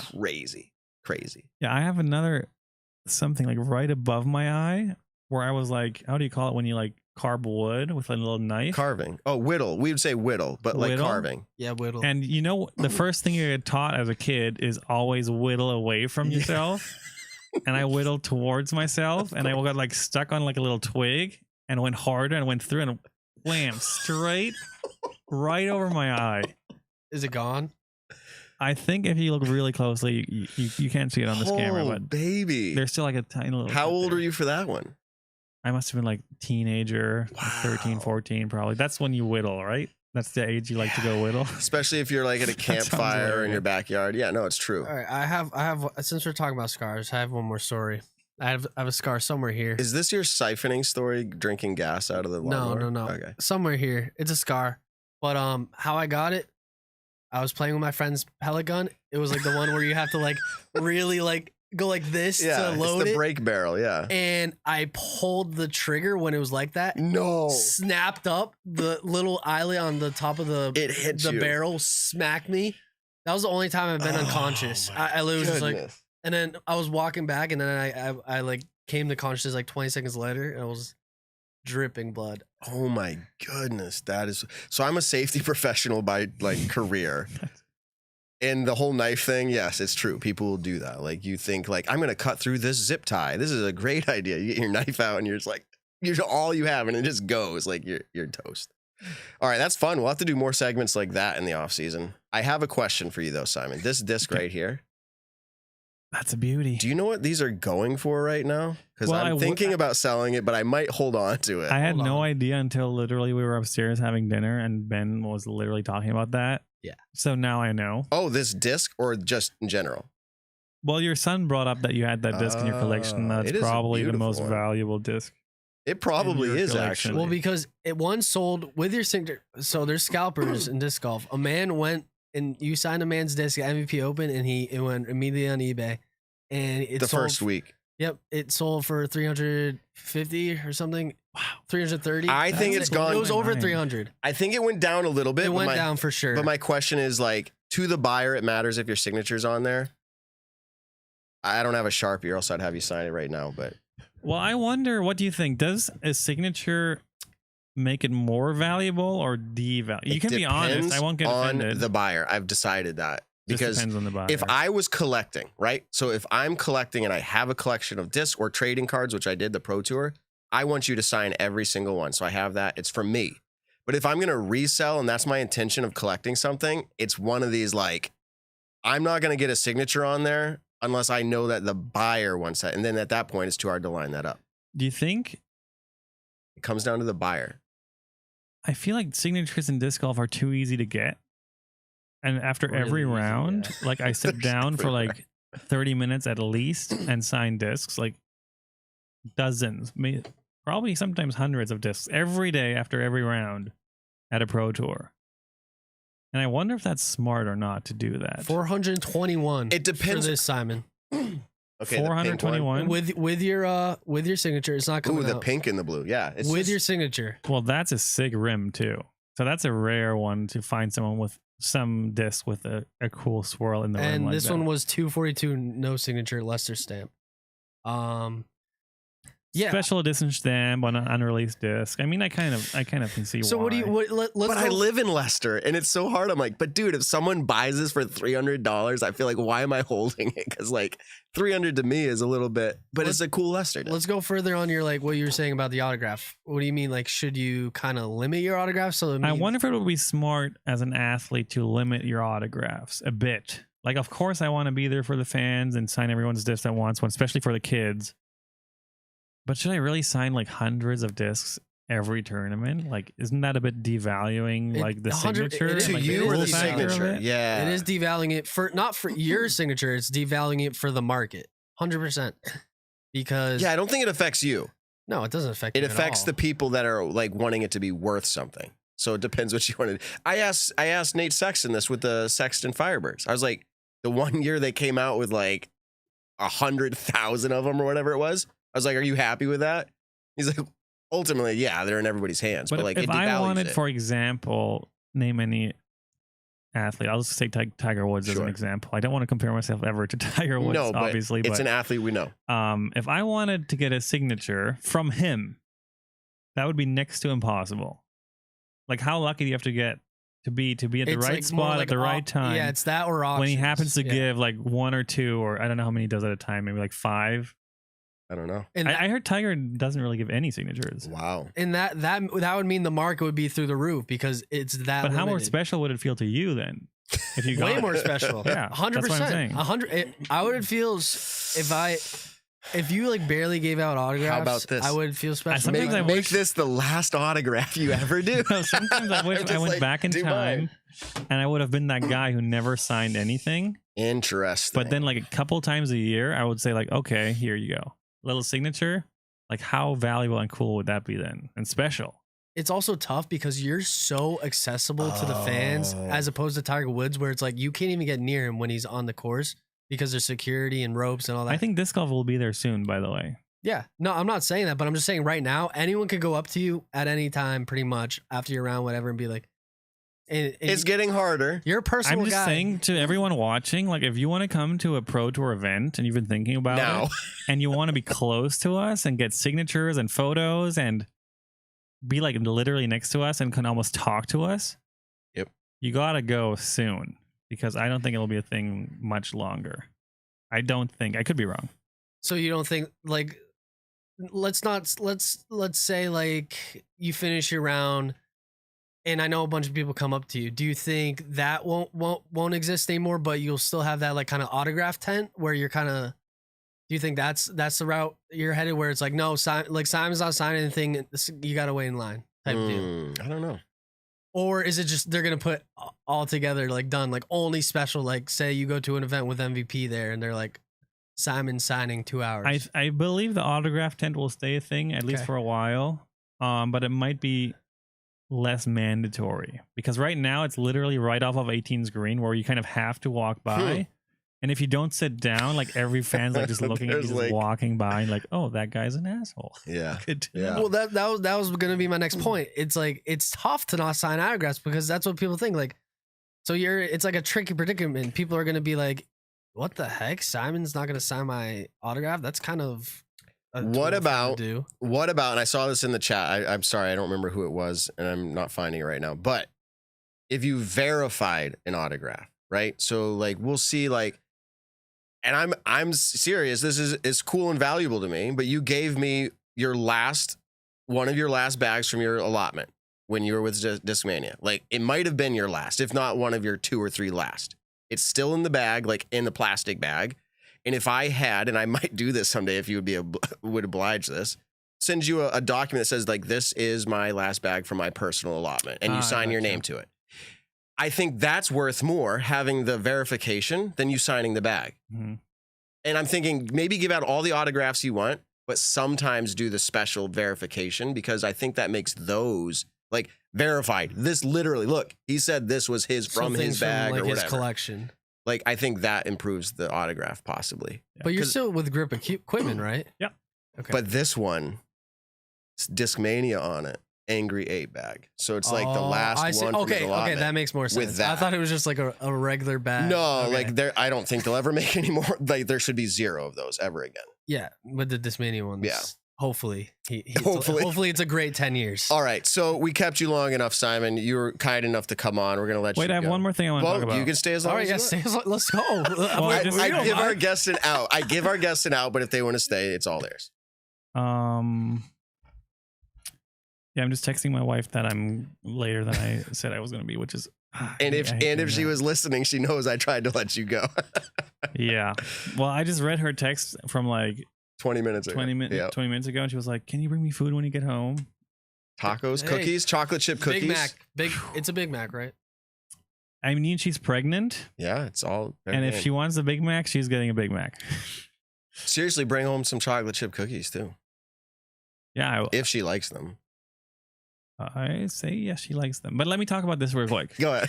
Over the weekend at Maple Hill, there was the John Houck designed disc golf course design conference. I did not see any advertisement for this. I didn't really know about it until like last week. I mean, I've heard about it like a couple months ago. Me too, yeah. And I thought I wasn't going to be there because I was going to be at Yuli's wedding, but then it was actually different weekends and I got it all mixed up. I wasn't really invited until like recently before it. Mm-hmm. But then suddenly things just happened and suddenly I was there. And there were people from, I don't know, 10, 15 different states who flew in. Some flew in from the West Coast. Some were there from Florida. Some were there from... Chuck Kennedy himself, inventor of the PDGA rating system. Chuck Kennedy was there.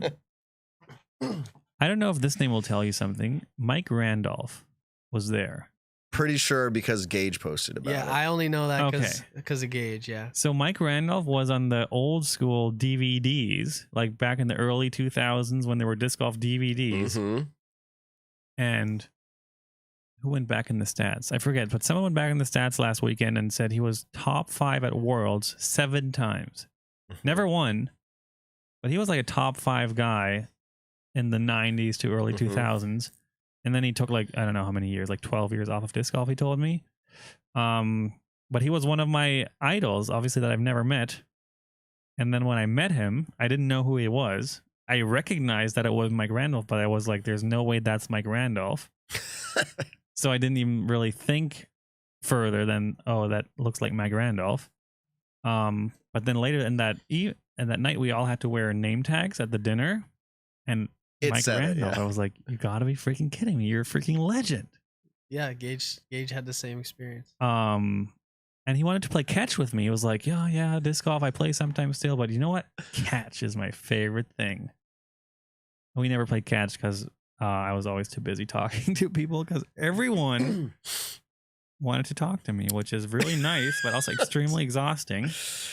Wow. But yeah, John Houck, obviously famous course designer, the course designer basically, that people have heard of. Yeah, he is the most famous as far as who you've heard He's of. made a living and a real business out of course design. He charges real money for his work. He puts in real time, and I mean the results speak for themselves, I think. But what a cool experience. 3 days, we had about 45 people from all around the country learning about proper course design, different strategies, different techniques, different technology that's coming. We had one presentation about this drone with the laser LiDAR. Yeah, you've heard of that. Mm-hmm.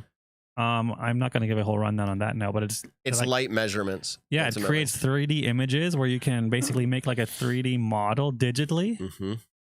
Digitally? Mm-hmm. Is that a word? Digitally. and then design the course basically on your computer. Mm-hmm. And you can take trees away or branches and just kind of just visualize. That's incredible. You see the exact layout of the land. You can do measurements up to the centimeter. Mm-hmm. Really cool stuff. And I learned a lot during those 3 days. Awesome. There were a lot of talks, a lot of long speeches, a lot of presentations, lots of PowerPoints, which I thought was pretty badass. I haven't seen PowerPoints in a while. That's true. So I had a really good time there, and I can't wait to pick up more course design projects because I think after I've put so many years of thought into what's holding disc golf back, like it's such a cool game. Like I've probably said this before on podcasts, but I had a great talk with Pete May. I've probably said this before on the record too, but Yes. Pete May, Mm-hmm. he told me that the disc is the only, what do you call it, tool in sports that does a double curve. I can. Like balls don't double curve. Yeah, I'm trying to think of anything else. Well, Baseball. oh no, true. Bowling does one curve, but not double. I see. Like you can flex it. I see what you're saying. I think Yeah, it meant, like, and a goes disc left, can goes even right. do a triple curve. Like an understable disc on a hyzer will go left, I mean- flip over, go right, and at the end, slow down and come back left. That's a triple curve. Like the things you can do with a disc are so superior to what you can do with a ball. Correct. John Houck had a great presentation about disc golf versus golf, on where disc golf is cooler and a better game and a better sport, and where golf is beating us and is just way more dramatic. And obviously putting is our big weakness, because putting in disc golf is too easy, too boring, too fast. In golf, it's like drama. The ball rolls slowly. They're There's all whispering. Yeah. yeah, there's just so much more in golf that you can do around the green. We're gonna than get in on this disc golf. topic. Give more time at the putting Where was I green. going? Going back to that. Yeah, I was at course design. So course design is, I think, the biggest weakness we have, and one of the main things holding disc golf back to making it. And we don't have the big money, of course, like golf has to turn all these. Golf can take a plot of land, no matter what it looks like, and turn it into the perfect golf course, because they just have millions of dollars. That's why. They can, Because we could do it too. yeah, they can build lakes wherever they want, ponds, and add mountains or hills. And I mean, a golf course looks like you're playing in paradise. Literally. It looks like surreal. When you watch golf on TV, it looks like unreal, literally unreal. And I think disc golf still, we need to find a way to create something that looks like we're playing on a real professional sports field, like a golf course, like a tennis court, like a football field. Give any sport has their field or their course or their court, whatever you want to call it. And disc golf, I feel like, has not found that. How close is Eagles Crossing to that? I've never been there. I think Is it Eagles close? Crossing is the closest Okay. that we have. It's not perfect. I think it could be very close to perfect, because they put in, I think, over $1 million by now. Yeah, for sure. For sure. Yeah. My goal is to somehow, at some point, someday find a way to make disc golf the proper playing field. I And- think once we have that, it'll be easier to film, because everything will just look better. And then I think it might make the mainstream a bit easier. Oh man, okay, 2 topics or 3. One is CBS Sports. To your point, it's coming out 2 days from the recording right now. And if we have disc golf eyes, we don't see that unfavorable appearance, like, because we're watching disc golf. But to the person who has not seen disc golf and they see this unprofessional appearance to the fairways, playing through the woods, and there's just leaves everywhere, and it just looks branches and piles. You're right. Like, it just has this, like, Yeah, I remember I watch a lot of Disc Golf Network. I watch a lot of disc golf coverage in general. I'm a huge fan. I Right. mean, I've been doing it my whole life. I love it. But if you watch, like, the disc golfers dressed in like polos and nice pants, tucked in shirt, yeah. professional sponsors all over the place, and them taking it like super seriously, and they're just standing in the middle of the woods, what it looks like, with like brush in the back, leaves on the ground, branches sticking up, rocks on the fairway, roots everywhere. Like, it just looks so bad. Yeah. So It's the disc golf eyes, I'm It saying. looks like it doesn't match. Like the pro disc yes, golfer we're doesn't used match to with it. the surroundings. We're used to it, but when you actually look critically, like, hey, if I'm not the disc golfer watching this, it 1,000,000% what you're saying is true. Yeah. My question. So to follow up with that, what are you saying? What do you think would be the ideal right way to do it? Is that just more manicured fairways or more amenities? What is it? Well, the thing is that disc golf has been on golf courses, and we've been on some nice golf courses too. I mean, definitely not the nicest golf courses like the PGA Tour is on, but I mean, when we play at Glendevere in Portland, that's a pretty freaking magical venue. It's beautiful. One of my favorite to watch. It looks good on camera, but the thing is that disc golf does not belong on golf courses. Golf courses are not built for disc golf at all. Make a disc golf course. That's what you're saying. Like, make it. Yeah, and your question was actually really good, and I'm asking kind of the same question. Like, if, like hypothetically, if I gave you $40 million, and gave you 100 acres of woods, and I'd say make the best disc golf course you can make. Woo, baby! Like, what would you do? Like, what is even the right answer to this? Like, I don't think we know. Man-made rivers that are beautiful. Honestly, and I'm not saying it's this much money, but Cactus Rock is. Have you been following that Dylan Cease's course down in Tuscaloosa? Oh, I've if you kind of followed if you it, look at his social media and just scroll back, they've had a landscape crew that's probably being underwhelming to what they're doing. They're in there clearing, taking trees down. Go look at what they're doing. They're manufacturing a disc golf course. Mm-hmm. I think I would be interested to see it when it's done, but I think that's the effort. Yeah, I think what Dylan is doing, what Paul McBeth is doing, I think that's going to be a huge step for disc golf. Absolutely. Is that this compared to golf, the small money that we have, that's going to go a long way, and that might kickstart something where bigger money will start There you flowing. go. Yeah. Because if you go back to and when you were first started this conversation on the whole conference, by the way, it's great. There's a group of people that are interested in doing this the right way, and they've had the passion for a while. But how did we get here? Is the accessibility of disc golf was so low, which is great. I'm not talking about let's get rid of that. There will always be free courses, just like there's public golf courses. Always. I'm talking about another level of it, if you will. Oh, we're talking pro. Yes, pro exactly. Tour. Yeah. And we're talking what will give exposure to the sport and will then grow it like globally. But I think the problem existed, and I say that with quotes again, because we're all enjoying it as it is. But the problem existed because it's so easy to access and just put a course in. Like I can do it in my backyard and I can have a tournament, right? And so everybody could do it. The money didn't exist to do all this other yet. And so maybe there is going to be start of this, like you're saying. Maybe there's going to be a start of this, and that's really cool for sure. One takeaway that stood out to you the most about that conference? Like you said a lot there, but is there anything that was really interesting? Like, hey, make sure you have good fairways with grass, or like anything stand out? Yeah, I'm not sure how much I'm actually allowed to talk about all the ins and outs that were talked about there. I didn't pay the $400 fee. Because people paid a lot of money to be there and learn from the best. A takeaway. Well, John Hauk had one very interesting presentation about a bit more detailed course design, and like when he's designing a par 4 and on what distance he's like looking at and what shots he's trying to avoid, and like kind of going through his thought process behind designing a hole. Like he like did math for us. He was going angles and distances and averages. It was crazy. I love it. I missed Chuck Kennedy's speech. He's got interesting which I'm very upset that I did. He kind of yesterday, and when everything was said and done, we kind of had a little private talk, and he gave me a little rundown of what he said. But there's some cool ideas, and I can share actually Chuck Kennedy's idea. Probably. I was just gonna say he talked to me at USDGC. Okay. He's starting to put feelers out there. Yeah, and he told me he's talked to Jeff Spring at the Pro Tour, and that they're seriously considering changing some rules, like Pro Tour specific, because sometimes a big topic of the weekend was that on the Pro Tour often the crime doesn't match the punishment. Yeah. So the punishment we get for a small mistake is often way too big.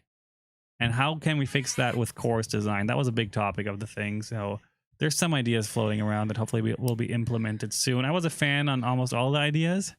They're There's cool. some crazy ideas, They're of course. innovative, weird, not weird, but some people are going to hate But them. I'm in general a huge fan of sports evolving and changing. Mhm. I mean, soccer is so established and a huge game over in Europe, and they still, from year to year, change small rules. Sometimes major rules get changed, and just to make it better for the fans, for the players. Like, why not? We can change stuff and make it better. I don't see why not. But some So- people hate change. Yes.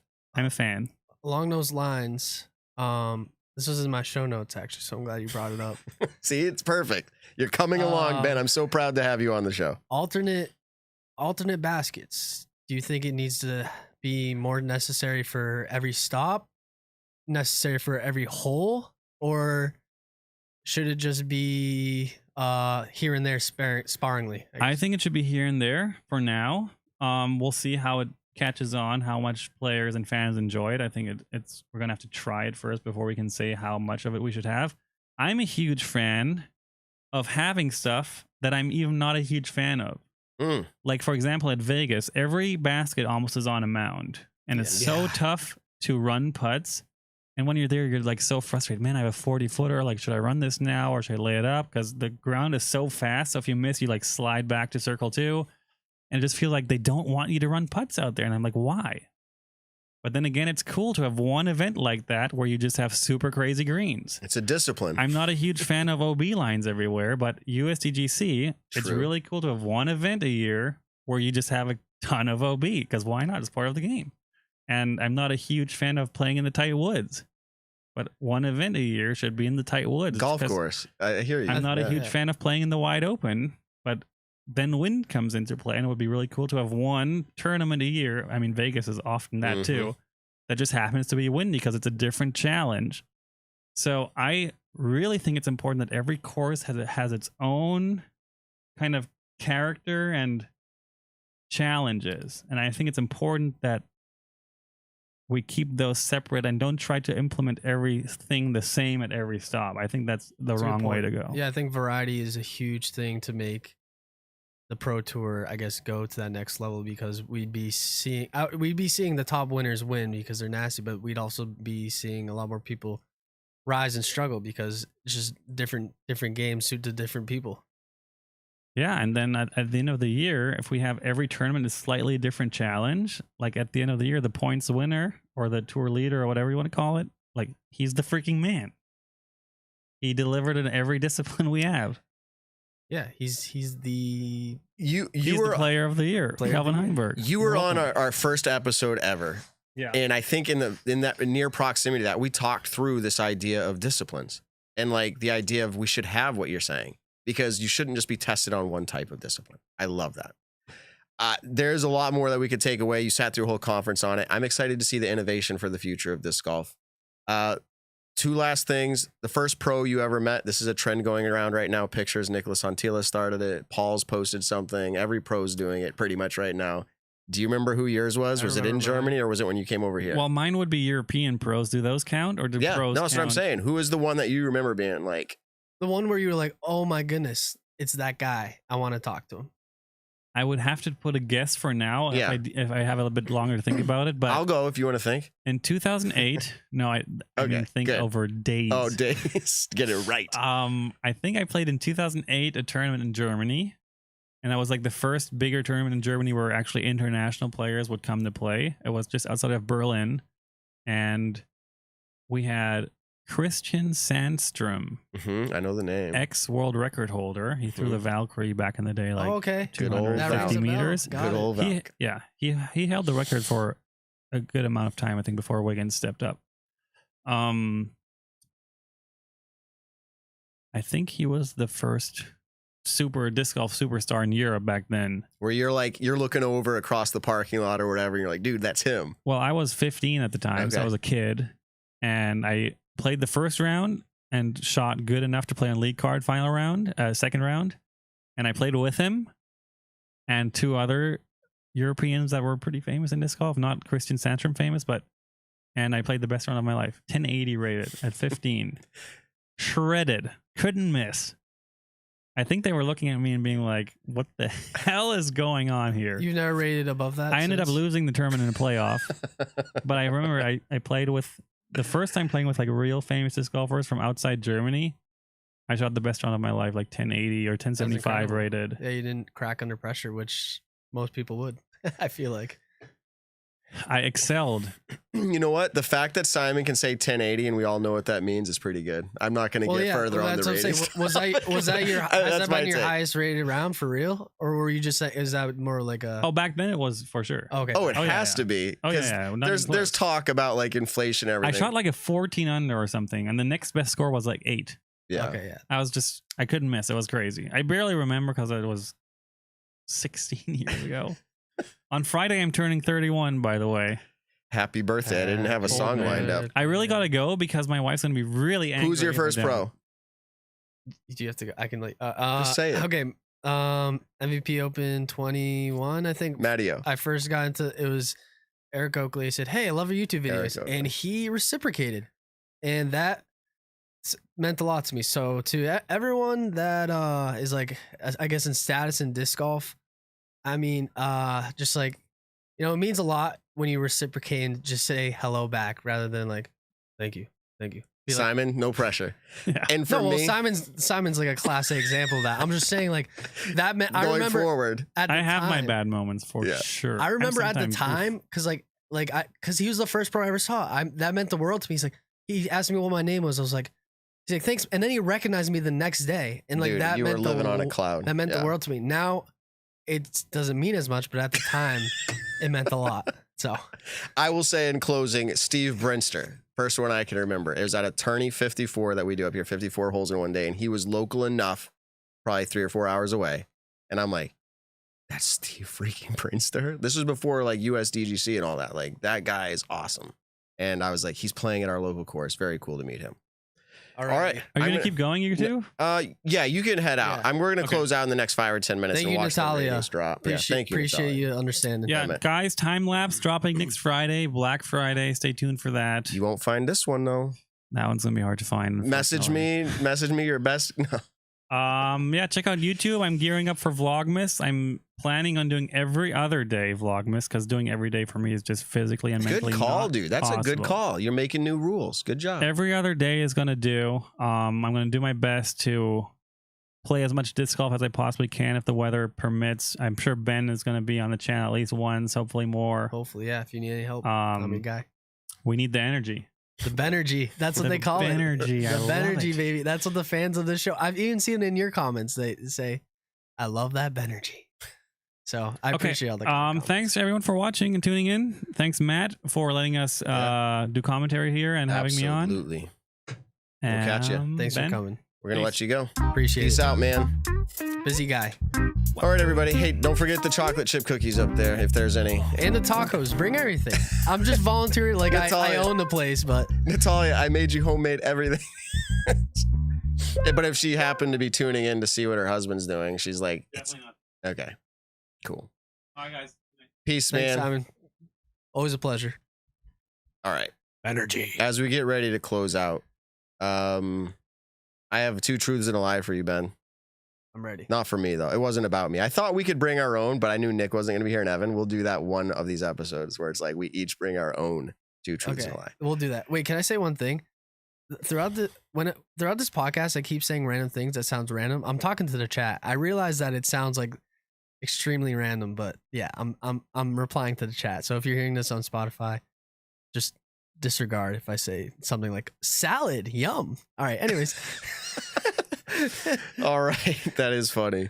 Dave Feldberg, 2 truths and a lie. He came to the expo. That was awesome. Shout out Dave Feldberg. He came to the first expo ever. Northeast Disc Golf Expo. All right. So it says, I play alto saxophone for 35 years. He's old enough. I was on Chris Angel's Mind Freak show. As a guest. I'm assuming. Like, maybe he's a stage prop or something. I don't know. Yeah. Could be. No, it'd be as a guest. I played disc golf round with Jack Black. That would be incredible if that's true. With Jack Black. I feel like he didn't put this one on here. I'm pretty sure I've seen him on the Late Show with Conan O'Brien. Like, I'm pretty sure, I don't know if I can find it in YouTube, but Talking about disc golf? like actually putting. And then they start, Conan O'Brien and everyone starts throwing frisbees out into the crowd. It was crazy. Like legit Wow. putting. I didn't know that. That's incredible. That's a long time ago. But like Conan O'Brien, that has to be like, when he was like School of Rock days. dude, that might be 15 years ago. Yeah. But anyways, Okay. what do you think? This is tough. You got to go with Jack Black? No. No. Yeah, I get. I played this game too. Do you want to know what my pick was? Sure. My pick was Jack Black. And it's probably for some of the same reasons you're doing it, which is like that'd be pretty big. In its own way. Not for disc golf big, but like getting Jack Black to be like, yeah, or I'll go alto saxophone because those two others seem like too much of a flex to not be real. Like it'd be something like he's proud of, like where like he says at every like party he's ever been to. I've been on Chris Angel. So the answer that is a lie was Jack Black. He did not do a round of disc golf with Jack Black. So the other two are true, alto Okay. sax Awesome. and Angel Freak. Chris Angel, sorry. I said, can you follow up on the Jack Black? And he said, yeah, I was invited to play a round with him in the King of Queens comedian chubby guy. Kevin James. How does he not know who I that don't know. is? That's how he texted me. Sorry. And you know what? Probably shouldn't be reading this text out loud from Dave Felberg. But Kevin James is a meme now. ultimately, Big meme. okay. Ultimately, he said he didn't feel like with the publicity and the perception at that time specifically, like weed and everything surrounding it and how it was going to be portrayed. He felt like disc golf was going to be portrayed, that he actually backed out. So he actually had Did the it opportunity. still go through though? No, he said he had the opportunity and he backed out. No, but I mean like with other disc golfers. Oh, I don't think so. I don't think so. It was just him. Back in the day, he was the guy that was like known. He saw all the world championships. He was so good at disc golf. Yeah. So there you go. I get what you're saying. They were good. Jack Black and Kevin James were gonna make a disc butt- golf thing. a butt out of the joke for disc golf. Yeah. like they were gonna. And he's tool like, disc golf. I kind of feel like this isn't going to be good for disc golf. Okay. Yeah. That makes sense. Something like so. Props to Dave Felberg because that takes a lot of. That is actually cojones, crazy. I guess That is actually crazy. And, like I'd say yes in a heartbeat, and for him to say no to save the disc golf Back then- kind is incredible. Back then, it's the perception has changed, Ben, like significantly, even since you've come into it. Yeah, It was a hippie sport. still is sort of not as much. Well, just imagine then times 20 or whatever you're thinking now. Yeah. Like it was just very, very grassroots. And some people love that. And we're not dogging on it. But like that was the pro scene back then was kind of trying to move that perception away from that. And that's why back then he's like, I don't know. That's a cool story. The fact that Simon's not here, I'm not going to get to this, but something interesting for possible future episodes here would just be to tease out this. How do you navigate an off season as a professional when it comes to sponsorships as well as like training? Again, we're not going to get into that because neither me or Ben are pros and we're not asking to be sponsored in that way. But Simon has gone through it last year. And I thought it'd be interesting. He's going to say everyone's unique. I guarantee it. But at the same time, like, what are the things you're looking for? What are these players looking for? Because I guarantee there are player movements that we don't know about. And we're just going to have to wait and see what they are. Yeah. So you want me to answer that or? I don't know if you know. Like, you can guess at what you think these players are. But I'm just saying Well, as a professional who's gone I'll just through say it. what I've seen. I've seen like Ezra Aderhold. He's posting some vlogs recently of him like, grinding out, want to get better. Oh, right. Off season like that. Okay, yeah. Yeah, but then some pros, I know Big Germ has told, I think even on this podcast where he said like he doesn't even want to touch a disc. He just wants to play video games, and like I guess Big Germ's a little different because he does so much as in like the commentating in the social media and all that. So he just kind of wants to chill. And I know Eagle last year kind of did the same thing where he didn't touch a disc at all, just let his body rest. So I think there's two sides to that. As for business wise, Speaking of Eagle, by the way, did have his surgery. Yeah. He's on the rehab. We'll see how he goes. Yeah, I saw that. Yeah, hopefully it goes well. We want you to go back. But you're saying on the sponsorship side. On the business, on the business. sponsorship side, I guess It's tough. I feel like all these companies are already hitting them up before the season even ends, or towards the end. Gannonberg. You gotta believe it. I don't have any inside scoop there, but I'm just saying you have to believe that because of what went down. Like he's been contacted a lot. I'm sure. So I saw Gannon reposted a story of Vino Makala saying "Lucky Man," and it was Gannon sent Vino discs, and it was his test flight M2, his workhorse. I don't know if it was his backup, his extras, but it looked like his legit one, the one he always throws. That means something. If one of his, other than the A2, one of his go-to discs he just gives out to someone, it's hard to say Gannon will be back at Prodigy. Like I said, I don't have any inside scoops there, but seeing that kind of in my brain was like, all right, it's pretty official. The relationship there is no longer.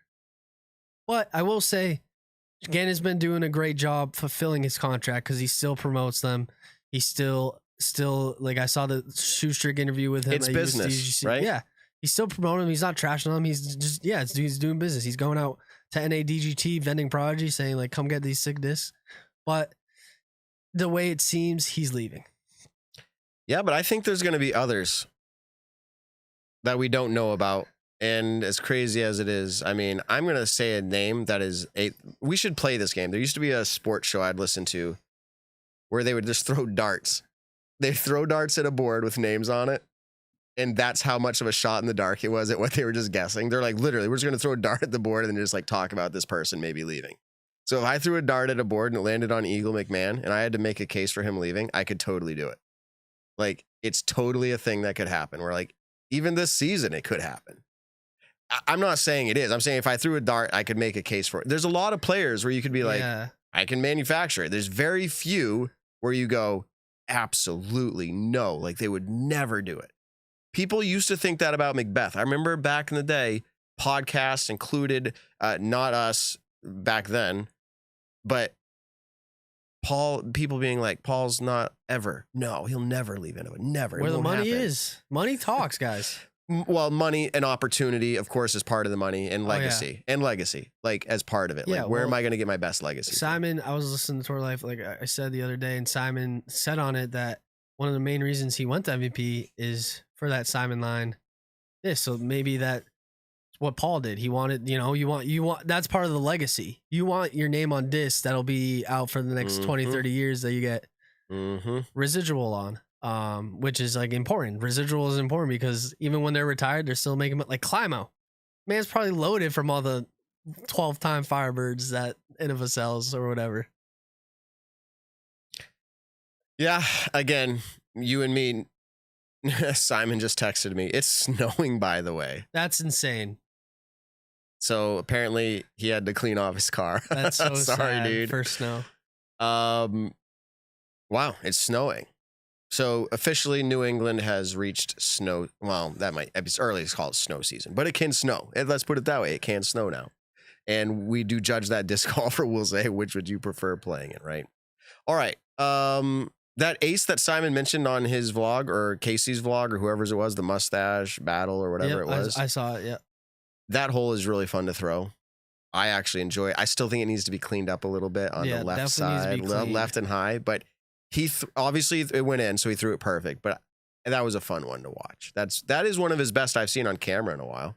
I agree. It's pretty insane just how magical that was a good one. Simon is just in general, like how good. Like if you watch his vlogs, you'll know. Like he'll just hit band metal like all the time, and then he'll just ace pretty much on command. Like the one he filmed with Nick Carl. Nick aces. Simon comes up and he's like, this one's going to go in or whatever. Stack it up. Yeah, he's going to stack it up. Aces. Like, I don't think people really understand how it's fun. Really hard that is, even though it was a short little. It's still like 1 in 100 for most of us chance. You know what I'm saying? Honestly, it's pretty cool. As we get closer to the end here, I've got some random non-disc golf topics. If people just want to shut it off, you can. But or you can stay to see. I'm enjoying this. People can stay to see what it is we're about to talk about. So, guys, this is the end of the show talk. That's what you're seeing right now is what me and Matt do after every show. So this just feels like normal, even though the cameras and mics are on. This is just like me and Matt We should talking casually. we should act like we're shutting off the lights and everything. Yeah, hold see you on, guys. sit tight for a second. You're not going to hear anything, but okay. This is us. We're just sitting in the dark. He gets lit because his USB camera is still working. I'll turn him back on. Then he'll be able to hear me again. All the I electronics. can hear you shut now. off. Yeah. Okay, so that was weird that I did that. But this is random, and this is not Yeah, even that was fun. this is not even disc golf related at all. But I was just thinking for podcasting how weird / incredible this would be. Go full screen on me for a second. Yep. Ready? Do you see this setup right here? Yeah. How incredible would that be if we just podcasted like that? That would be. Full recline. If for those who are wondering, it's like the lazy boy of desk setups. Oh yeah. Like the whole desk setup reclines with you. So you're laying back, looking up at a screen, like just chilled, relaxed. That would be. That would literally be next level. I don't know. I don't We're think. just like, I don't think people would even respond to that well because it'd be like, oh, I guess the camera position, but we'd be like this, like, hey guys. why do your cheeks look Yeah. like wider? People would be like, oh my goodness. But I think for gaming, I think that's very beneficial. I think My friend's like, how does the mouse stay up? Like, I was like, I don't know. There's a little grip to it, maybe, or like light magnetism. Or anyways, we're off That's a good topic point. again, really far off topic. And then the last one, I know my third oldest doesn't stay up to watch the show, but I do want to shout him out. He just won 3 matches in judo tournament, and he has never won one match. And this last one, he just went off. So congratulations to my Brady? third. Yeah, Brady, dude, judo Congrats, master. Brady. That's awesome. And it's fun to watch him trying to throw people on the ground, and the excitement that he has when he got up after doing it was just like epic. Like he's just here. Actually, I'll show a picture of him. This is family time with Matt now. So see his face. That is his face when he After he realized he won his first ever judo match. That's incredible. That is it. I captured it in that moment. Literal surprise. I just did it. So congrats to him. That's awesome. And Ben, you and I specifically, I don't want to leave Evan fully out or Nick, but I feel like you and I are grinding probably the hardest right now to figure out how to be better at disc golf, but maybe throw farther. We're doing a tech disc video. For sure. It's hard to tease it because this is a big production that actually may only be like a short video, but at the end of it all, we are going to have put in months of time and trying to figure this out. Yeah. All I can It'll be say is worthwhile. I overdid it, and that's why I'm on this like week off, because literally from my groin to like behind my shoulder, overdid it. Like between trying hard and then going out and playing team challenge rounds, and it was just too much. So I'm on a little break, but I'm actually going to put down here. I'm going to get rid of one of the couches over there, You're gonna put a little. and I'm going to put the net over there. So I actually have a full training spot in the basement. We can set up cameras. Dude, we could do live if you wanted. We could just do live for Patreons or whoever. That'd be cool, just to see how hard we can throw, and then it'd be Using over. tech disc. Using tech Yeah, disc. it'd be over in like 10 minutes because then we'll be tired. Like, all right, guys. Speaking of Patreon, anyone who's actually curious what there's a Patreon? Ben, Yes, it's coming. it's coming. We have current chat going on in our group right now about the day we're going to schedule before the end of the year to record all day. We're going to record topics that are amazing. So we have a catalog of sweet content to pump out for Patreons on a weekly basis beyond what you're getting here, as well as there'll be other perks. Like when we do special video releases or anything else, like you'll get access to all that. And we just would love if you support our show because frankly, I don't know, YouTube doesn't do that many ads. I think we get a starting ad and an ending ad, but like we don't permeate the show with ads usually. Yeah. And so that's a way I for you to think sponsor maybe us. after it might be a mid-rolled ad, but never during the live show, unless you did it. True, accidentally not once. during a live show. Yeah. Yep. So I was even thinking for our live viewers, possibly just removing ads altogether, like so they don't even have to watch one to get into it. If you watch live, you get the perk. I don't know. We'll figure it out. Yeah, no, I think that's like I said, we've had talks about this. We do this out of passion. I know you're not making No. buku, but probably all your whole system. The government here- considers it a hobby. Let's put it that way. Yeah, like all the equipment you have in here, you're probably still in the hole. You know what I'm saying? It's a lot. I'd guess. People don't realize until they walk in here. Sometimes a fan of the show will swing by the house for whatever reason because they're in Maple Hill land, and I live nearby.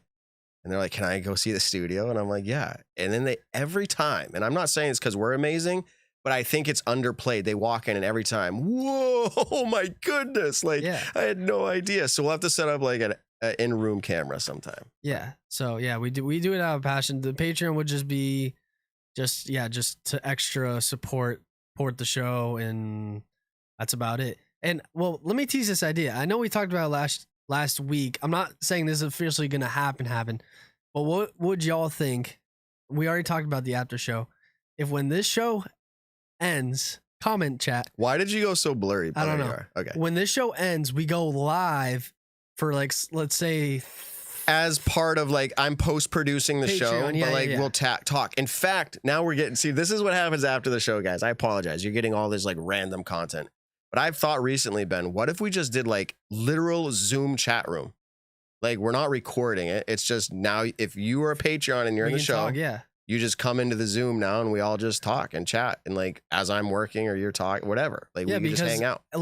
Every show, me and Matt talk for at least 30 minutes to an hour. I was at his house till midnight last week. So like I think that would be a little cool insight for Patreon in addition to the benefits to get like an extra live show of us just being there's so many options. Being candid. So there's so many options. What would y'all think about that? Yeah, that's a good question. So in closing out, we don't promise you anything. Yeah. This is just a teasing idea. Yeah, like I'm just comment if you would think that's interesting. But no, I think it's good. We made it through another off-season show, Ben, of 2 hours. It's incredible. Thanks to Simon, obviously, for coming in for that well over an hour. Yeah, shout out Simon. That was awesome. I washed my hands clean of that. I was like at 8 o'clock or just past. I was like, "Okay, gotta go." He's like, "Oh no, I'm gonna stay a little bit longer. Can I say something?" And then it was later, and I'm like, "You gotta go." And he's like, "No, I have one more thing." Okay, he's about to give Natalia the biggest spread of food, and she's gonna be like, "Oh, this is why." All right. I love you, Simon. So yeah, we made it to the closeout of the show. Nick isn't here. People that were asking in the show, it's because he drove I don't know if this is private, but he drove the Discraft RV, the one that gets used quite often by Discraft. He drove it back to Michigan, and then he's on a flight back. He probably landed 20 or 30 minutes ago in Boston area, I'm assuming. Paige Pierce got married this weekend. Congratulations to her and Alyssa. That's been a little while coming, and the fact that Paige didn't have to have a boot on and was able to do her wedding that way is awesome. And we've got more content lined up, but I will say December's going to be kind of sparse. Go back and watch some old ones, listen to some old ones. I think that's what we're going to eventually get to because we're going to revamp. We're going to try to figure out some new looks, maybe some new intros, new outros. We'll see. We're gonna try to freshen it up. There's exciting things going on here at the Nick and Matt show, and just stay tuned. I don't really know much, but Matt, I don't know much. Matt's the brainchild of it all, so I know I'm excited for it. All right, cool. All right. Well, with that being said, everybody, Nick would say, and I can't do it justice. It's just something that's missing when he's not here. But tell someone you love them. Thanks to Cosmic for presenting this episode. We appreciate their commitment all year long. I think that's it, Ben. You're awesome. There's nobody else to say you're awesome to. Yeah. That's it. Yeah, that might be the first. Ben, you're awesome. Shout out to everyone watching. Still. Yeah. Us even. Dude, great show tonight. Yeah, that was a fun show. So thanks to everyone for watching for real. You're awesome. Thank you. All right. Peace out, everybody. The Nick and Matt Show, a disc golf podcast designed for you, the disc golfer. Find the Nick and Matt Show on your favorite podcast platforms or join the conversation live on YouTube.